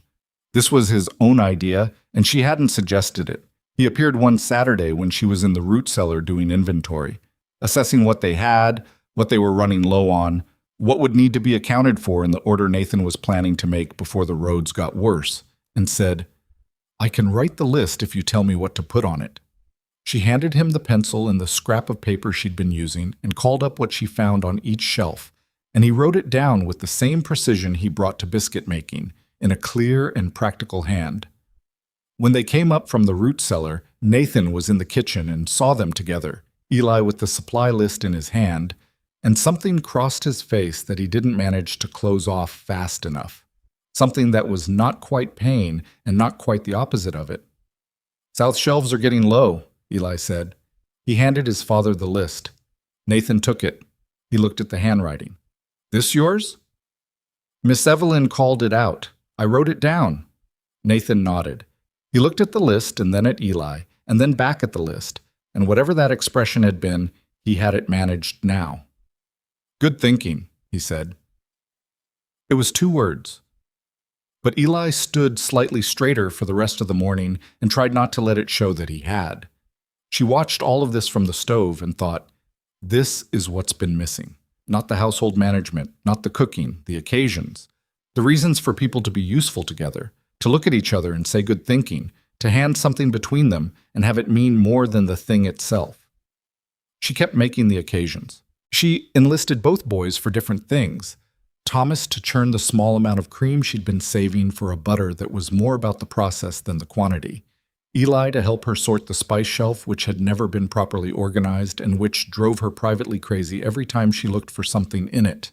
She asked Nathan's opinion on the supply order, specifically the flour, because she'd been adjusting ratios based on the altitude and wanted to know if he'd noticed the bread was different than it had been the first few weeks.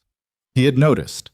He told her in specific, accurate terms what was different about it, which told her he'd been paying more attention than a man who just needed the food on the table would bother to pay.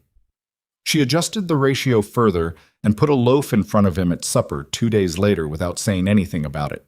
He ate 2 slices with his meal, which was 1 more than usual, and at the end of supper he said, "That's better."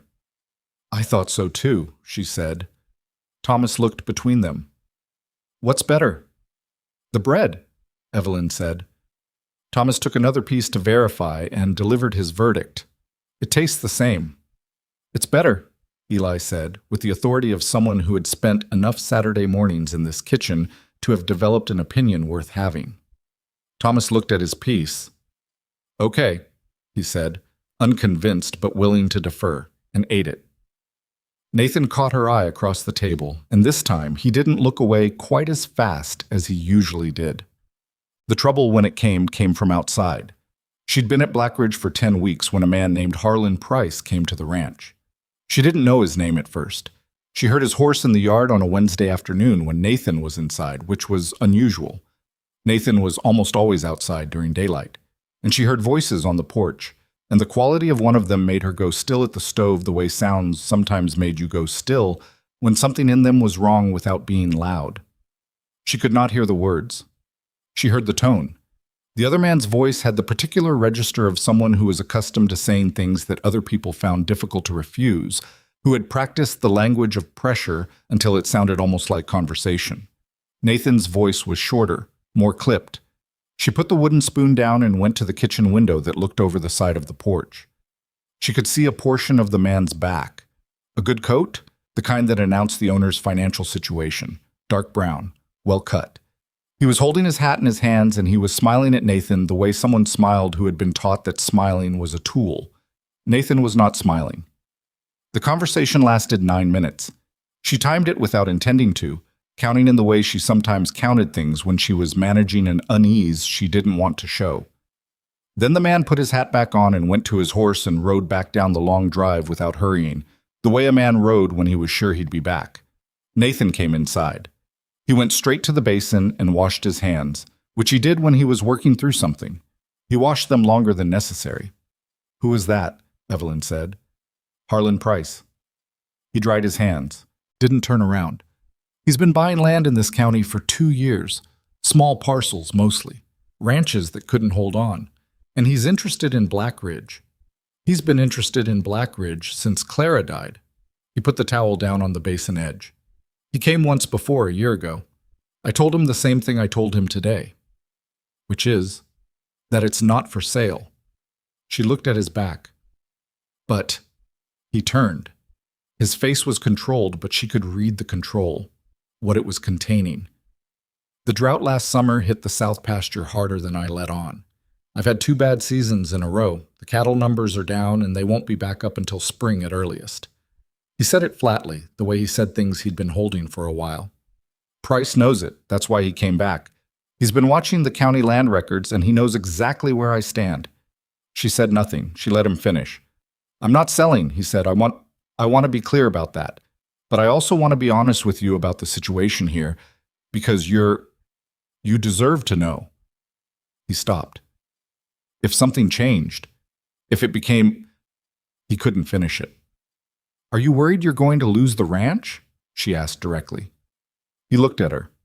The control slipped just briefly. "I'm worried about what happens to my boys if I do." She stood in the kitchen and let that land. Not the financial situation. She'd had worse. The part underneath it. The part where this man's greatest fear was not losing the land, but losing what the land meant for his sons. She understood that distinction, and the understanding of it moved something in her. "What do you need?" she said. He blinked, like the question was not one he'd been expecting, like nobody had asked him that recently enough that he remembered how to answer it. He stopped. "I need a better season in spring. Besides that..." He looked at the window, at the December light. "I don't know," he said honestly. "I've been managing this alone long enough that I don't always know what needing something looks like anymore." She nodded. She went back to the stove. She picked up her spoon. She said without looking at him, "When you figure out what it looks like, tell me." He stood in the kitchen for a moment longer than was necessary. She kept stirring. Then he went back outside, and she stood at the stove and thought about Harlan Price and his well-cut coat and the way he'd smiled at a man he was planning to dismantle. She had met that type before, in a different register, in a different city. She'd been dismantled by it once. She stirred the pot. She thought. She let the thinking run where it needed to run, practical and careful, the way her mother had taught her to think about a problem. Not the most obvious solution, not the first one, but the one that accounted for the shape of the problem. She told no one what she was thinking, not yet. She let it sit while she observed. Price came back 2 weeks later on a Saturday morning when she was in the kitchen alone, Nathan having taken both boys to help with the cattle rotation. She heard the horse and came to the door, and he was already at the porch steps, and without Nathan's presence, the visit was clearly unscheduled and clearly deliberate. He was perhaps 50, with the careful build of a man who had been heavier once and had managed it into something more strategic. He had pleasant features organized into a pleasant expression that did not reach his eyes. "Ma'am," he said. He held his hat with both hands again. The same gesture, she noticed, practiced. "Is Mr. Cole available?" "He's working," she said. She did not invite him to wait. He looked at her with more attention than she'd have preferred. "And you are?" "The cook," she said. Something moved in his assessment of her. Cook was a category he'd already filed as irrelevant, and she watched him do it, and she made note of the filing. "I'll leave my card," he said, "for when he's back." She took the card. She did not invite him to linger. He tipped his head and went back to his horse, and she watched him go with the card in her hand and stood there until he was down the drive. She turned the card over. Harlan Price. Land acquisition and development, a Denver address. A Wyoming address she didn't recognize. She went to the kitchen and put the card on the work table and looked at it for a long moment. Then she went to find Nathan's copy of the county land records that she'd noticed on the shelf in the sitting room 3 weeks ago and never had occasion to look at. She'd noticed it the way she noticed things she didn't have an immediate use for. Tucked away. Available. She brought it to the kitchen table and opened it and started reading. She was a thorough reader. This was one of the things nobody expected from a cook, and it had served her before. She had always read everything she could get her hands on, not out of ambition exactly, but out of the understanding her mother had given her, that information was the only advantage available to people who didn't have other kinds. She read the land records for 2 hours. She cross-referenced what she found there with the county notices section of the newspapers she'd saved from Nathan's subscription over the past 10 weeks, because she'd been saving them without quite knowing why. Habit, probably, the same habit that made her annotate her mother's cookbook margins. What she found was a pattern, not a complicated one. That was the thing about these schemes. They worked because they looked simple. Price had been acquiring land in 2 counties for 30 months. The parcels formed a shape she could see when she sketched it roughly on the back of a flower order list. An arc, a deliberate arc, working toward the water. The creek that ran through Black Ridge Ranch's east quarter. The same creek that fed the downstream properties of 4 other ranches she'd seen listed in the county records as having changed hands in the past 2 years. She sat with that and let the shape of it become fully clear in her mind before she said anything to herself about what it meant. Then she folded the flower list with her rough sketch into her mother's notebook and went back to the root cellar to finish the inventory she'd been doing when Price arrived, because supper still needed to happen regardless of what she'd just understood. Nathan read the sketch that evening. She put it on the table after supper when the boys had been excused, and she explained what she'd found and how she'd found it. She was precise, and she was quick about it. She didn't editorialize. He sat with the flower list in his hands and looked at her rough sketch for a long time without speaking. "He's not buying land," she said. "He's buying water access. Your creek is the last piece of what he needs. If he controls the creek—" Nathan stopped. "Every downstream ranch that hasn't already sold becomes unviable within 2 seasons, she said. "They'll have to sell to him. He'll have bought the whole valley for a fraction of what the water rights are worth." Nathan put the paper down on the table. He pressed the heel of his hand against it, flat. "I need to talk to the downstream ranchers. You need to talk to them first before he does," she said. "He may have already started suggesting to some of them that Blackridge is planning to sell, getting ahead of you." He looked at her. "Why would he?" "Because if your neighbors think you're selling, they lose confidence and some of them might approach him rather than waiting to see what happens. It's what I'd do if I were him." She paused. "It's what was done to me on a smaller scale. Get people talking before the person in question has a chance to tell their own story." Nathan was very still. "You figured this out from the land records. And the county notices. The pattern's there if you look for it." He was quiet for a moment. He looked at the sketch. Then he looked at her. The full, direct look that she was starting to be able to meet without having to look away. "How did you know to look?" he said. She thought about it. "I grew up without much," she said. "When you don't have money or name or position, you learn to pay attention to what people aren't saying, what they're actually doing versus what they're telling you they're doing." She paused. "Price didn't come here twice in a declining market just because he likes the property. He came because he needs it specifically. That means he's not operating on preference. He's operating on plan." Nathan looked at his hands on the table. He was doing the thing he did when he was rearranging something in his understanding of a situation. I owe some of those downstream ranchers conversations I haven't had, he said, because I've been too busy managing my own problems to look up. You can do it now, she said, before he gets to them. It'll mean leaving the ranch for a few days. I'll be here, she said. She said it the way it was meant, not as a comfort, but as information. I will be here. This is what I am now in this place. She watched him receive it. He looked at the sketch again. He looked at her. You're not just a cook, he said. It came out plainly, without ornament. Not a compliment built for effect. Just a man revising a category that was no longer large enough to hold what it was supposed to describe. She looked at the work table, at the notebook sitting there, at the stove, at the familiar territory of the room she'd been occupying for 10 weeks. I know what I am, she said. He stood up from the table. He picked up the sketch. He held it for a moment like a man deciding what weight to assign something. I'll ride to the Henderson place tomorrow, he said, and the Martins after that. If I can get 3 or 4 of them together before the end of the week. Get 5, she said. 4 can be talked into a split decision. 5 becomes a coalition. He looked at her. The almost smile was back, and this time it made it further. Not all the way, but further. 5, he said. And bring the sketch. Let them see the pattern themselves. People believe things differently when they see the shape of it. He folded the paper, put it in his shirt pocket. He stood for a moment in the kitchen in the lamplight. This man who had been carrying the weight of this ranch and these boys for 4 years without looking up, and something in him was different in this moment. Not lighter exactly, but less alone. Evelyn, he said. Her name. The real way, not the functional way. Go to bed, she said. Early start tomorrow. He almost laughed. It wasn't quite a laugh, but it was very close, and it was the closest thing to that sound she had ever heard from him, and she held it away from herself carefully because she did not want to miscount it as more than it was. Good night, he said. Good night, Nathan. He left the kitchen. She stood at the work table and listened to his boots on the hall floor, and then the quiet close of his bedroom door.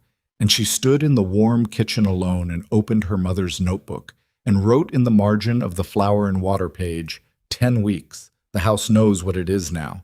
The man is starting to remember who he is. The boys are building something they'll keep. She paused, added, and I am no longer only passing through. She closed the notebook. She turned down the lamp. She went to bed in the back room that had become, without her entirely deciding it, the room she thought of as hers. Outside, December held the ranch in its cold and indifferent grip, the same as it always had.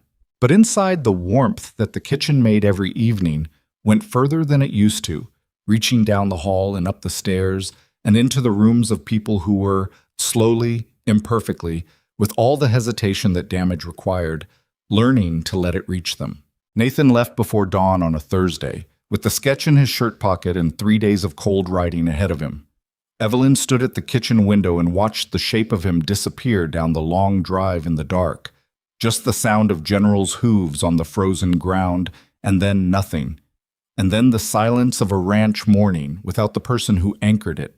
She turned back to the stove. There was work to do. The boys took his absence differently. Thomas moved through the first day with a low-grade restlessness, appearing in the kitchen more than usual, asking questions that weren't really questions. When was Dad coming back? Did she think it would snow? Had she seen where he'd left his other boot? Evelyn answered each one with the same even patience and gave him tasks that had enough physical involvement to use up the nervous energy. He churned, he stacked, he swept the kitchen floor twice. Eli was quieter than usual, but it was a different quiet from the one she'd first known in him.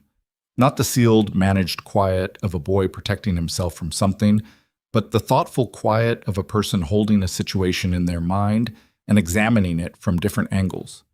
He helped Duff with the morning cattle check without being asked. He came back in with his coat smelling of cold air and hay and sat at the kitchen table and said, "What he's doing matters, talking to those ranchers." "It does," she said. "He should have done it earlier, before Price got so far along." "He was managing a lot alone," she said. Not defensively, just factually. Eli looked at the table. "I know." A pause. "We weren't easy." You were children who lost your mother. That's not the same as not being easy. He was quiet. Still, he carried things he shouldn't have had to carry alone. She looked at him, this 13-year-old who was doing the particular hard work of seeing a parent as a person, with limits and failures and circumstances, rather than as a fixed condition of the world. It was the work most people didn't get around to until much later, if they got around to it at all. That's true, she said, and he knows it, and he's trying to do something about it now. Because of you, Eli said. He said it the same way he said most things. Not loaded, just direct. Because he was ready, she said. Same as you were. He looked at her steadily. You always do that. Give the credit away. I'm not giving it away. I'm putting it where it belongs.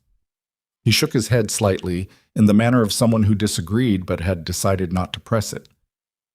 Will it work? What he's doing with the ranchers. If he can get them to see the pattern and hold together, yes.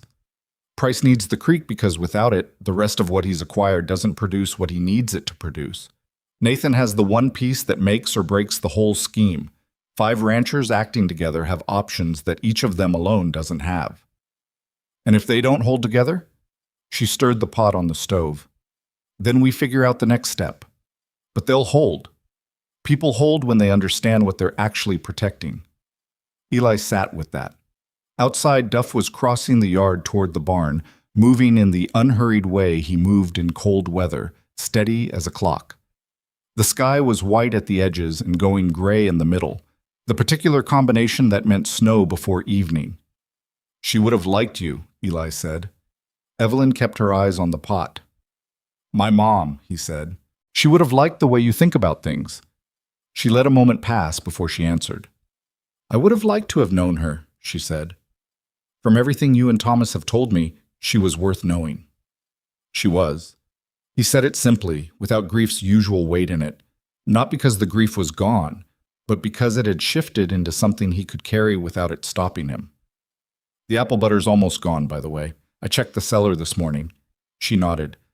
We'll make more in the fall, if there are apples.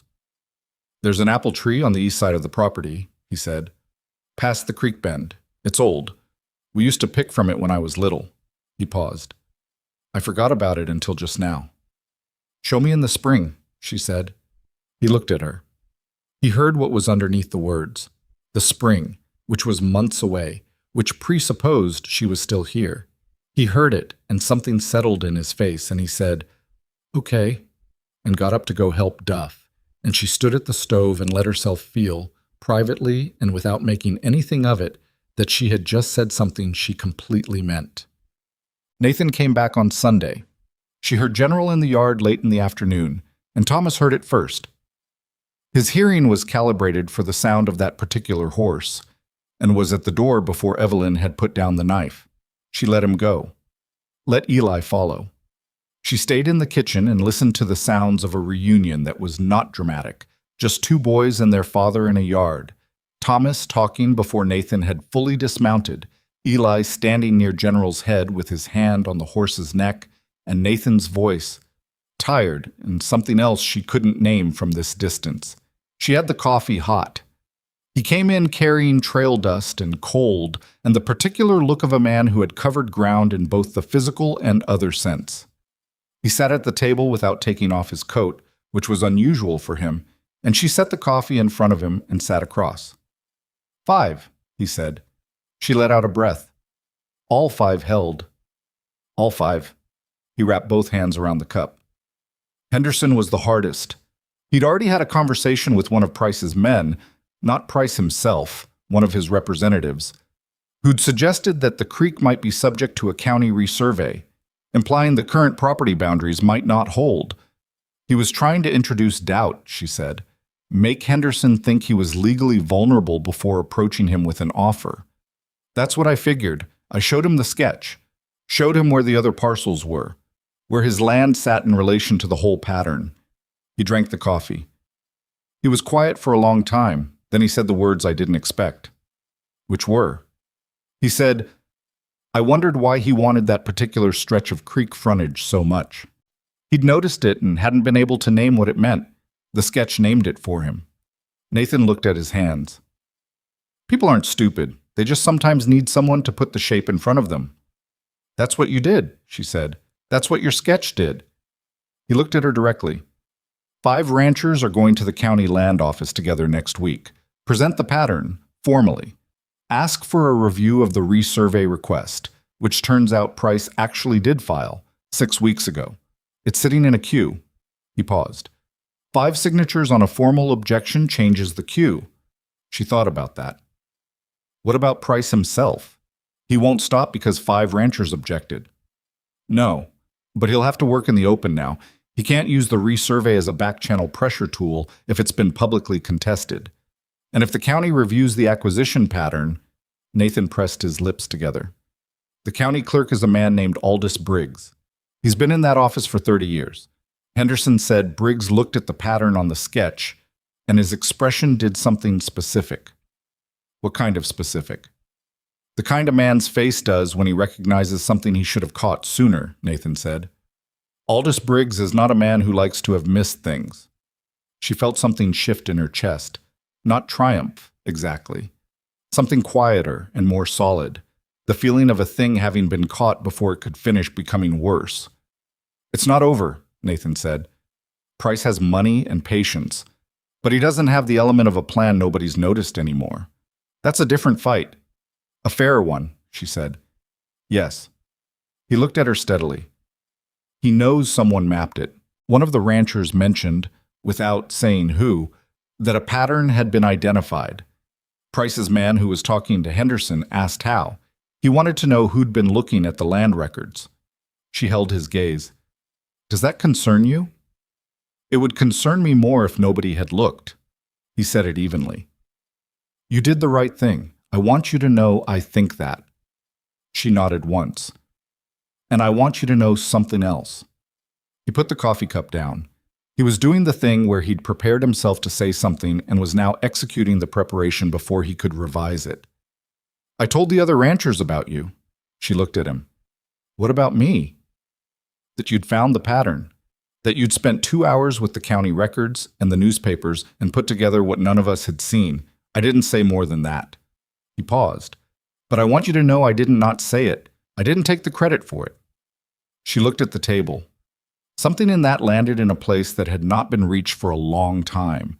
The specific place that the accusation at the Callaway Grand had damaged. The part of her that had been called a thief and been told that her work was not her own.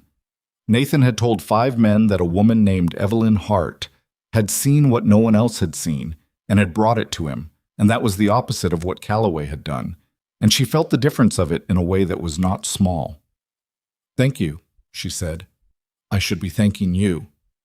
You did, she said. Just now. He almost smiled.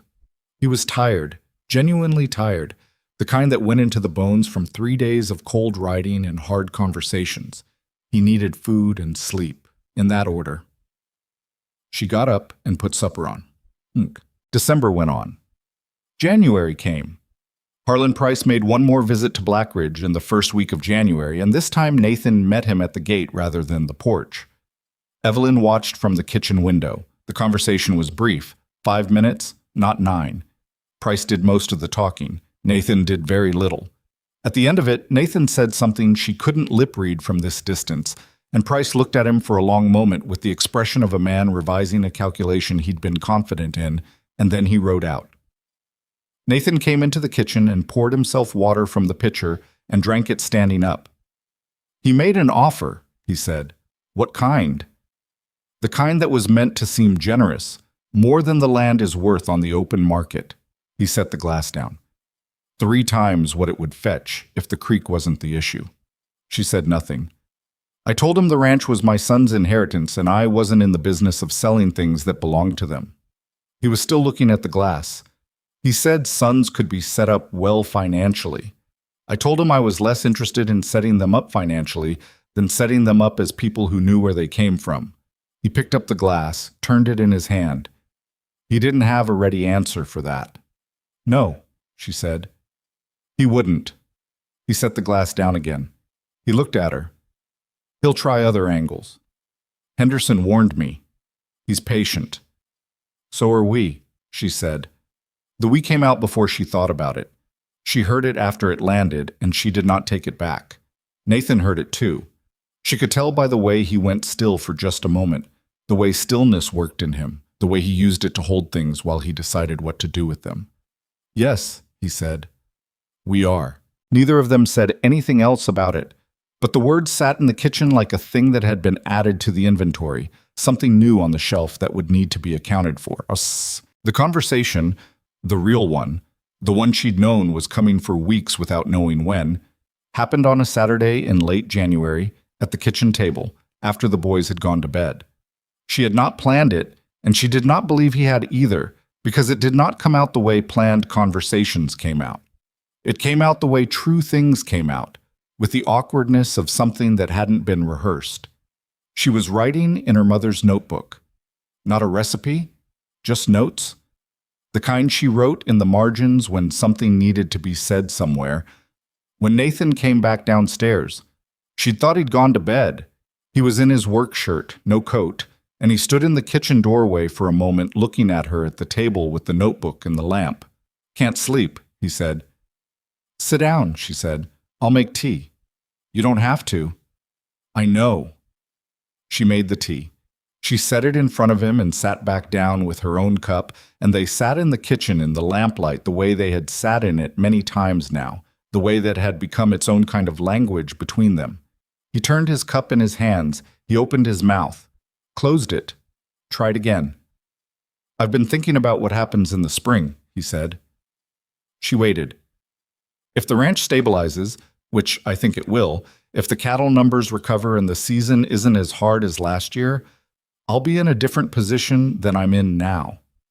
He looked at the cup. And I'll need to think about the arrangement here. She looked at him steadily. What about it?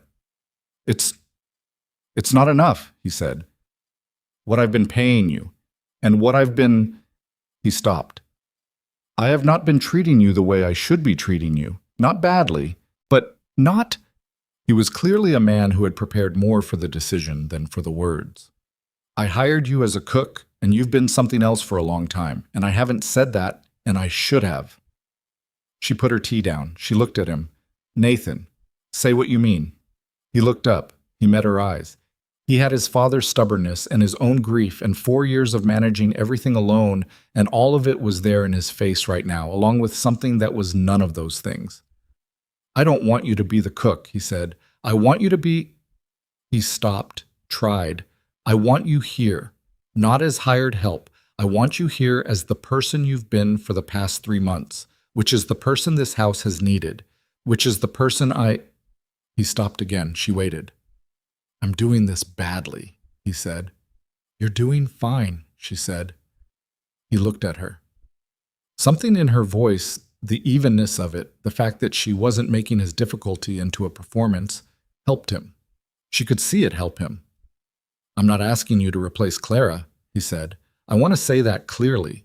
I'm not looking for a replacement. I'm not asking you to be someone else or to fill a shape that someone else left. He pressed his hand flat on the table. I'm asking you to build something new with me, with us, with this particular house and these particular boys and whatever this particular thing is that we've been doing for 3 months. He looked at her. I don't know if you have any... I don't know if you feel... I do, she said. He stopped. I feel it, she said, simply, not with drama, just as the truth it was. I have for a while. I've been waiting for you to catch up. He looked at her for a long moment. The lamp was throwing warm light across the kitchen, the stove was holding its heat, and outside the January dark was pressing at the walls the way it always did, trying the gaps, finding none. He laughed. It was not the almost laugh she'd been cataloging for months. It was a real one, short and surprised, the laugh of a man who had not expected to be told that he was behind, that the thing he'd been so carefully building toward had already been arrived at by someone else. Changed his face completely, the way laughing did, took 10 years off him, showed the person he was before grief had made him so careful about everything. You've been waiting, he said. Patiently, she said. He shook his head. He was still almost smiling. You could have said something. I could have, she agreed. But some things you have to let a person arrive at on their own. If I'd said it first, you wouldn't have been ready to receive it. He thought about that. That's probably true. It's definitely true. He looked at the table, then at her. What do you want, Evelyn? Not what you'll accept or what you'll work with. What do you want? The question caught her. Not because she didn't know the answer, but because it had been a long time since anyone had asked it with the intention of honoring whatever she said. She thought about the Callaway Grand Kitchen, about the 3 years of good work and the 5 minutes that undid them, about the week in Cheyenne with her money spread on the bed and the week-old newspaper and the notice on page 3, about her mother's notebook and the long wagon ride to a ranch that looked like it was forgetting to hold itself together, about what she'd found here instead. I want to stay, she said. I want to cook in this kitchen, and I want those boys to grow up with someone in the house who's paying attention to them. I want to plant things in the spring and put them up in the fall. I want to know this land the way you know it. She paused. And I want to go to sleep at night in a place that's mine, not a rented room, not a back bedroom I'm occupying on a monthly arrangement. Mine. Ours. He was watching her. He had gone still in the way he went still when he was deciding something. But she understood now that the deciding was already done, and the stillness was just the moment before the decision became action. He reached across the table and put his hand over hers. He did it the same way he did everything. Without ceremony, without performance, just a thing he'd decided to do and then did. His hand was rough from the work and warm from the teacup, and she felt the weight of it and did not move. Ours, he said. They sat like that in the quiet kitchen for a while. The lamp burned, the stove held. After a time, he said, "The boys will have thoughts." "They will," she agreed. "Thomas will be immediately in favor. He'll probably announce it at breakfast." He looked at her. "And Eli?" "Eli will need a day," she said. "He'll go quiet, and he'll think it through, and somewhere in the middle of the thinking he'll remember the Saturday biscuits, and the lamp he held at 3 a.m, and the conversation we had about grief." She paused. "And then he'll be all right, not because he'll have stopped missing his mother, but because he's old enough now to understand that 2 things can be true at once." Nathan was quiet. He was looking at their hands on the table. "She would have liked you," he said. He said it the way Eli had said it, the same words, the same honest simplicity. "Clara, I've thought about it a few times. She had no patience for pretension. She would have appreciated that you say what you mean." Evelyn thought of the apple butter in the root cellar, the apron in the tin in the barn, the recipes written by a woman she'd never met whose kitchen she'd walked into and made her own. "She left the house in good shape," she said. "She left her sons in good shape, even with the grief. You can tell by what they are." Nathan pressed his lips together. He nodded once, and she understood that what she'd said had reached somewhere that mattered, and she was glad she'd said it. She told the boys on a Sunday morning. Nathan had suggested he could be the one to do it, and she'd said no. She wanted to be there, and he'd understood that it was important to her to look them in the face when she said it herself. So they sat at the kitchen table after breakfast, the 4 of them, the plates still there, and she told them clearly and without making more of it than it was. Thomas's face went through 3 emotions in about 2 seconds. He landed on a grin so wide it looked like it surprised even him. "I said you were going to stay," he said. He said it to Eli, triumphant, as if they'd had a recent bet. Eli looked at him. "I know. I said it weeks ago." "Thomas," Evelyn said, "let your brother think." Eli was looking at the table, not upset. She could read the difference by now between his processing expressions and his distressed ones.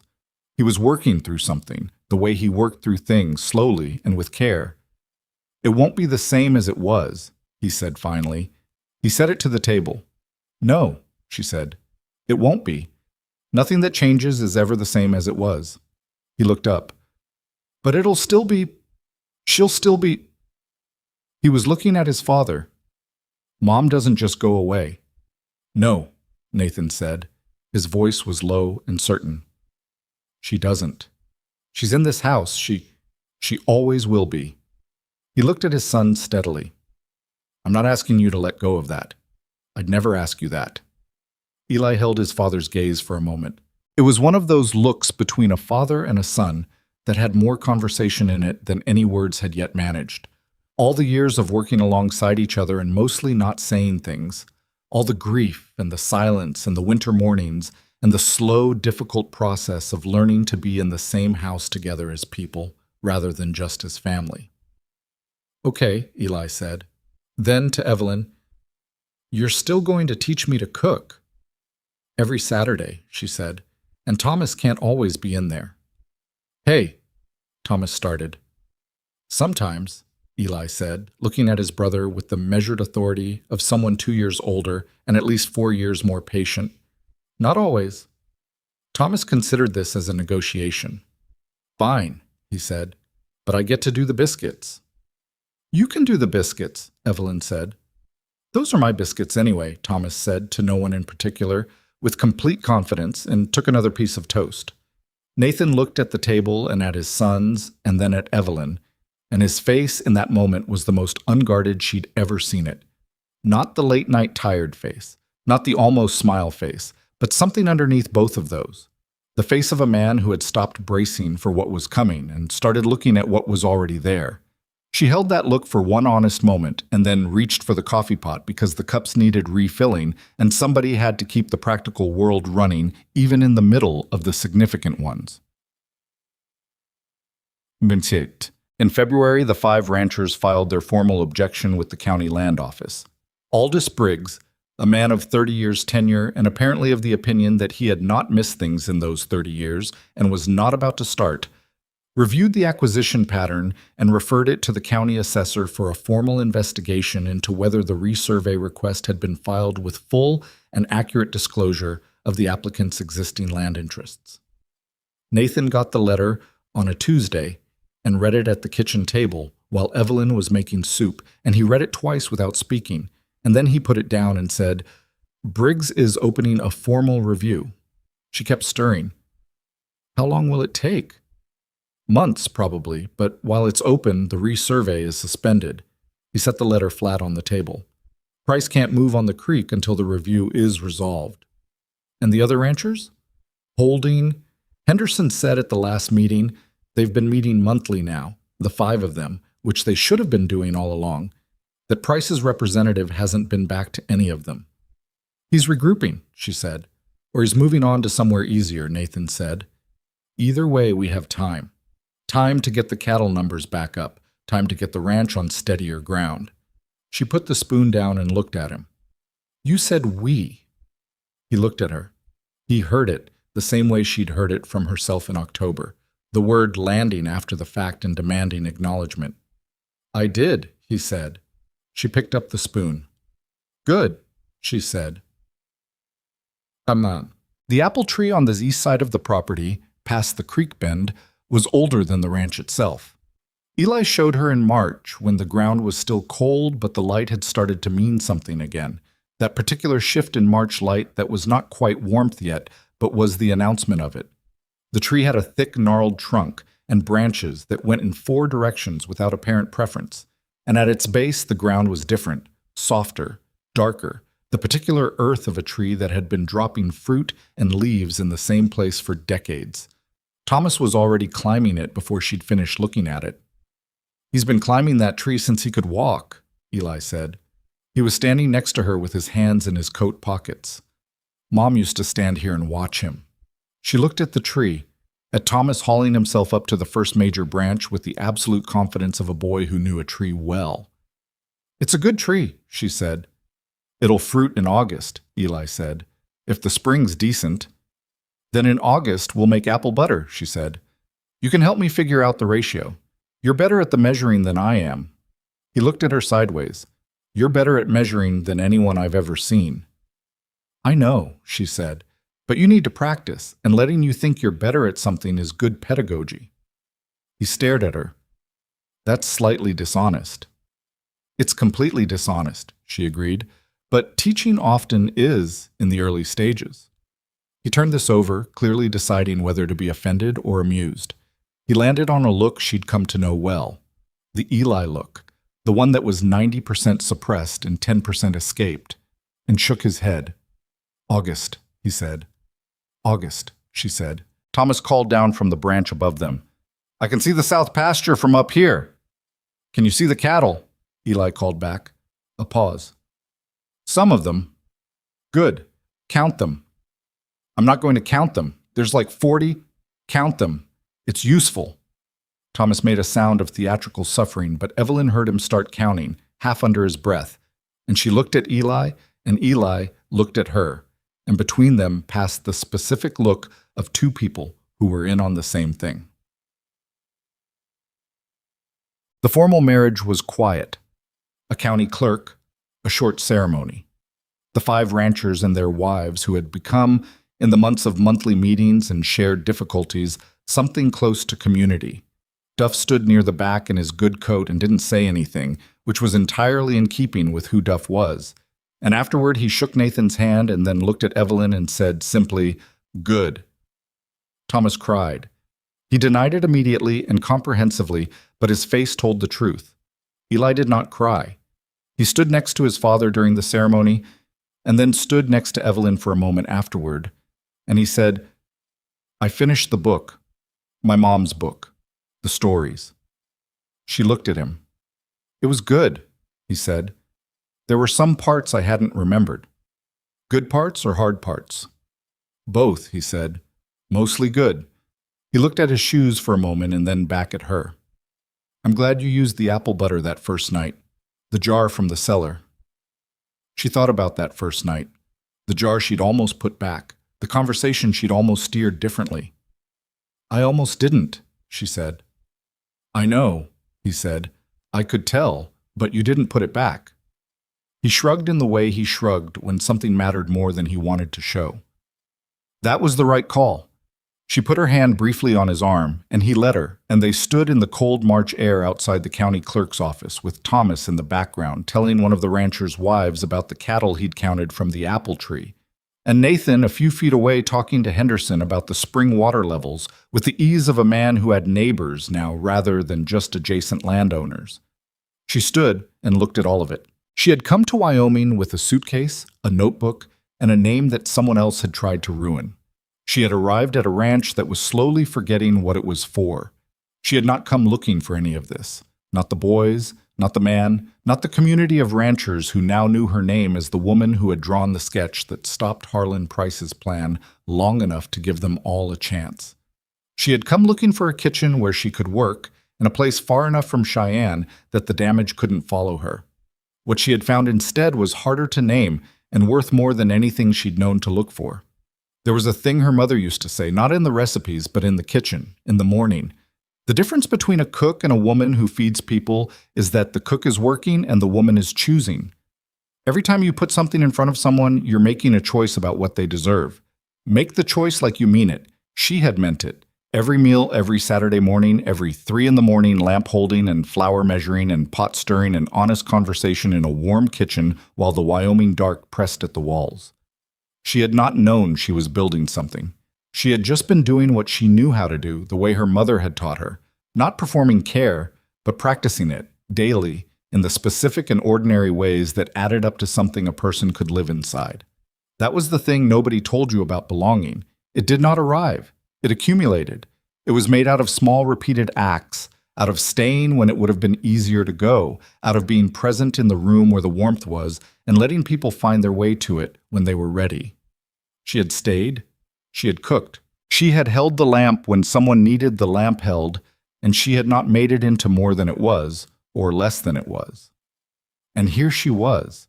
Nathan came back to her side. He didn't say anything. He stood next to her and looked at what she was looking at.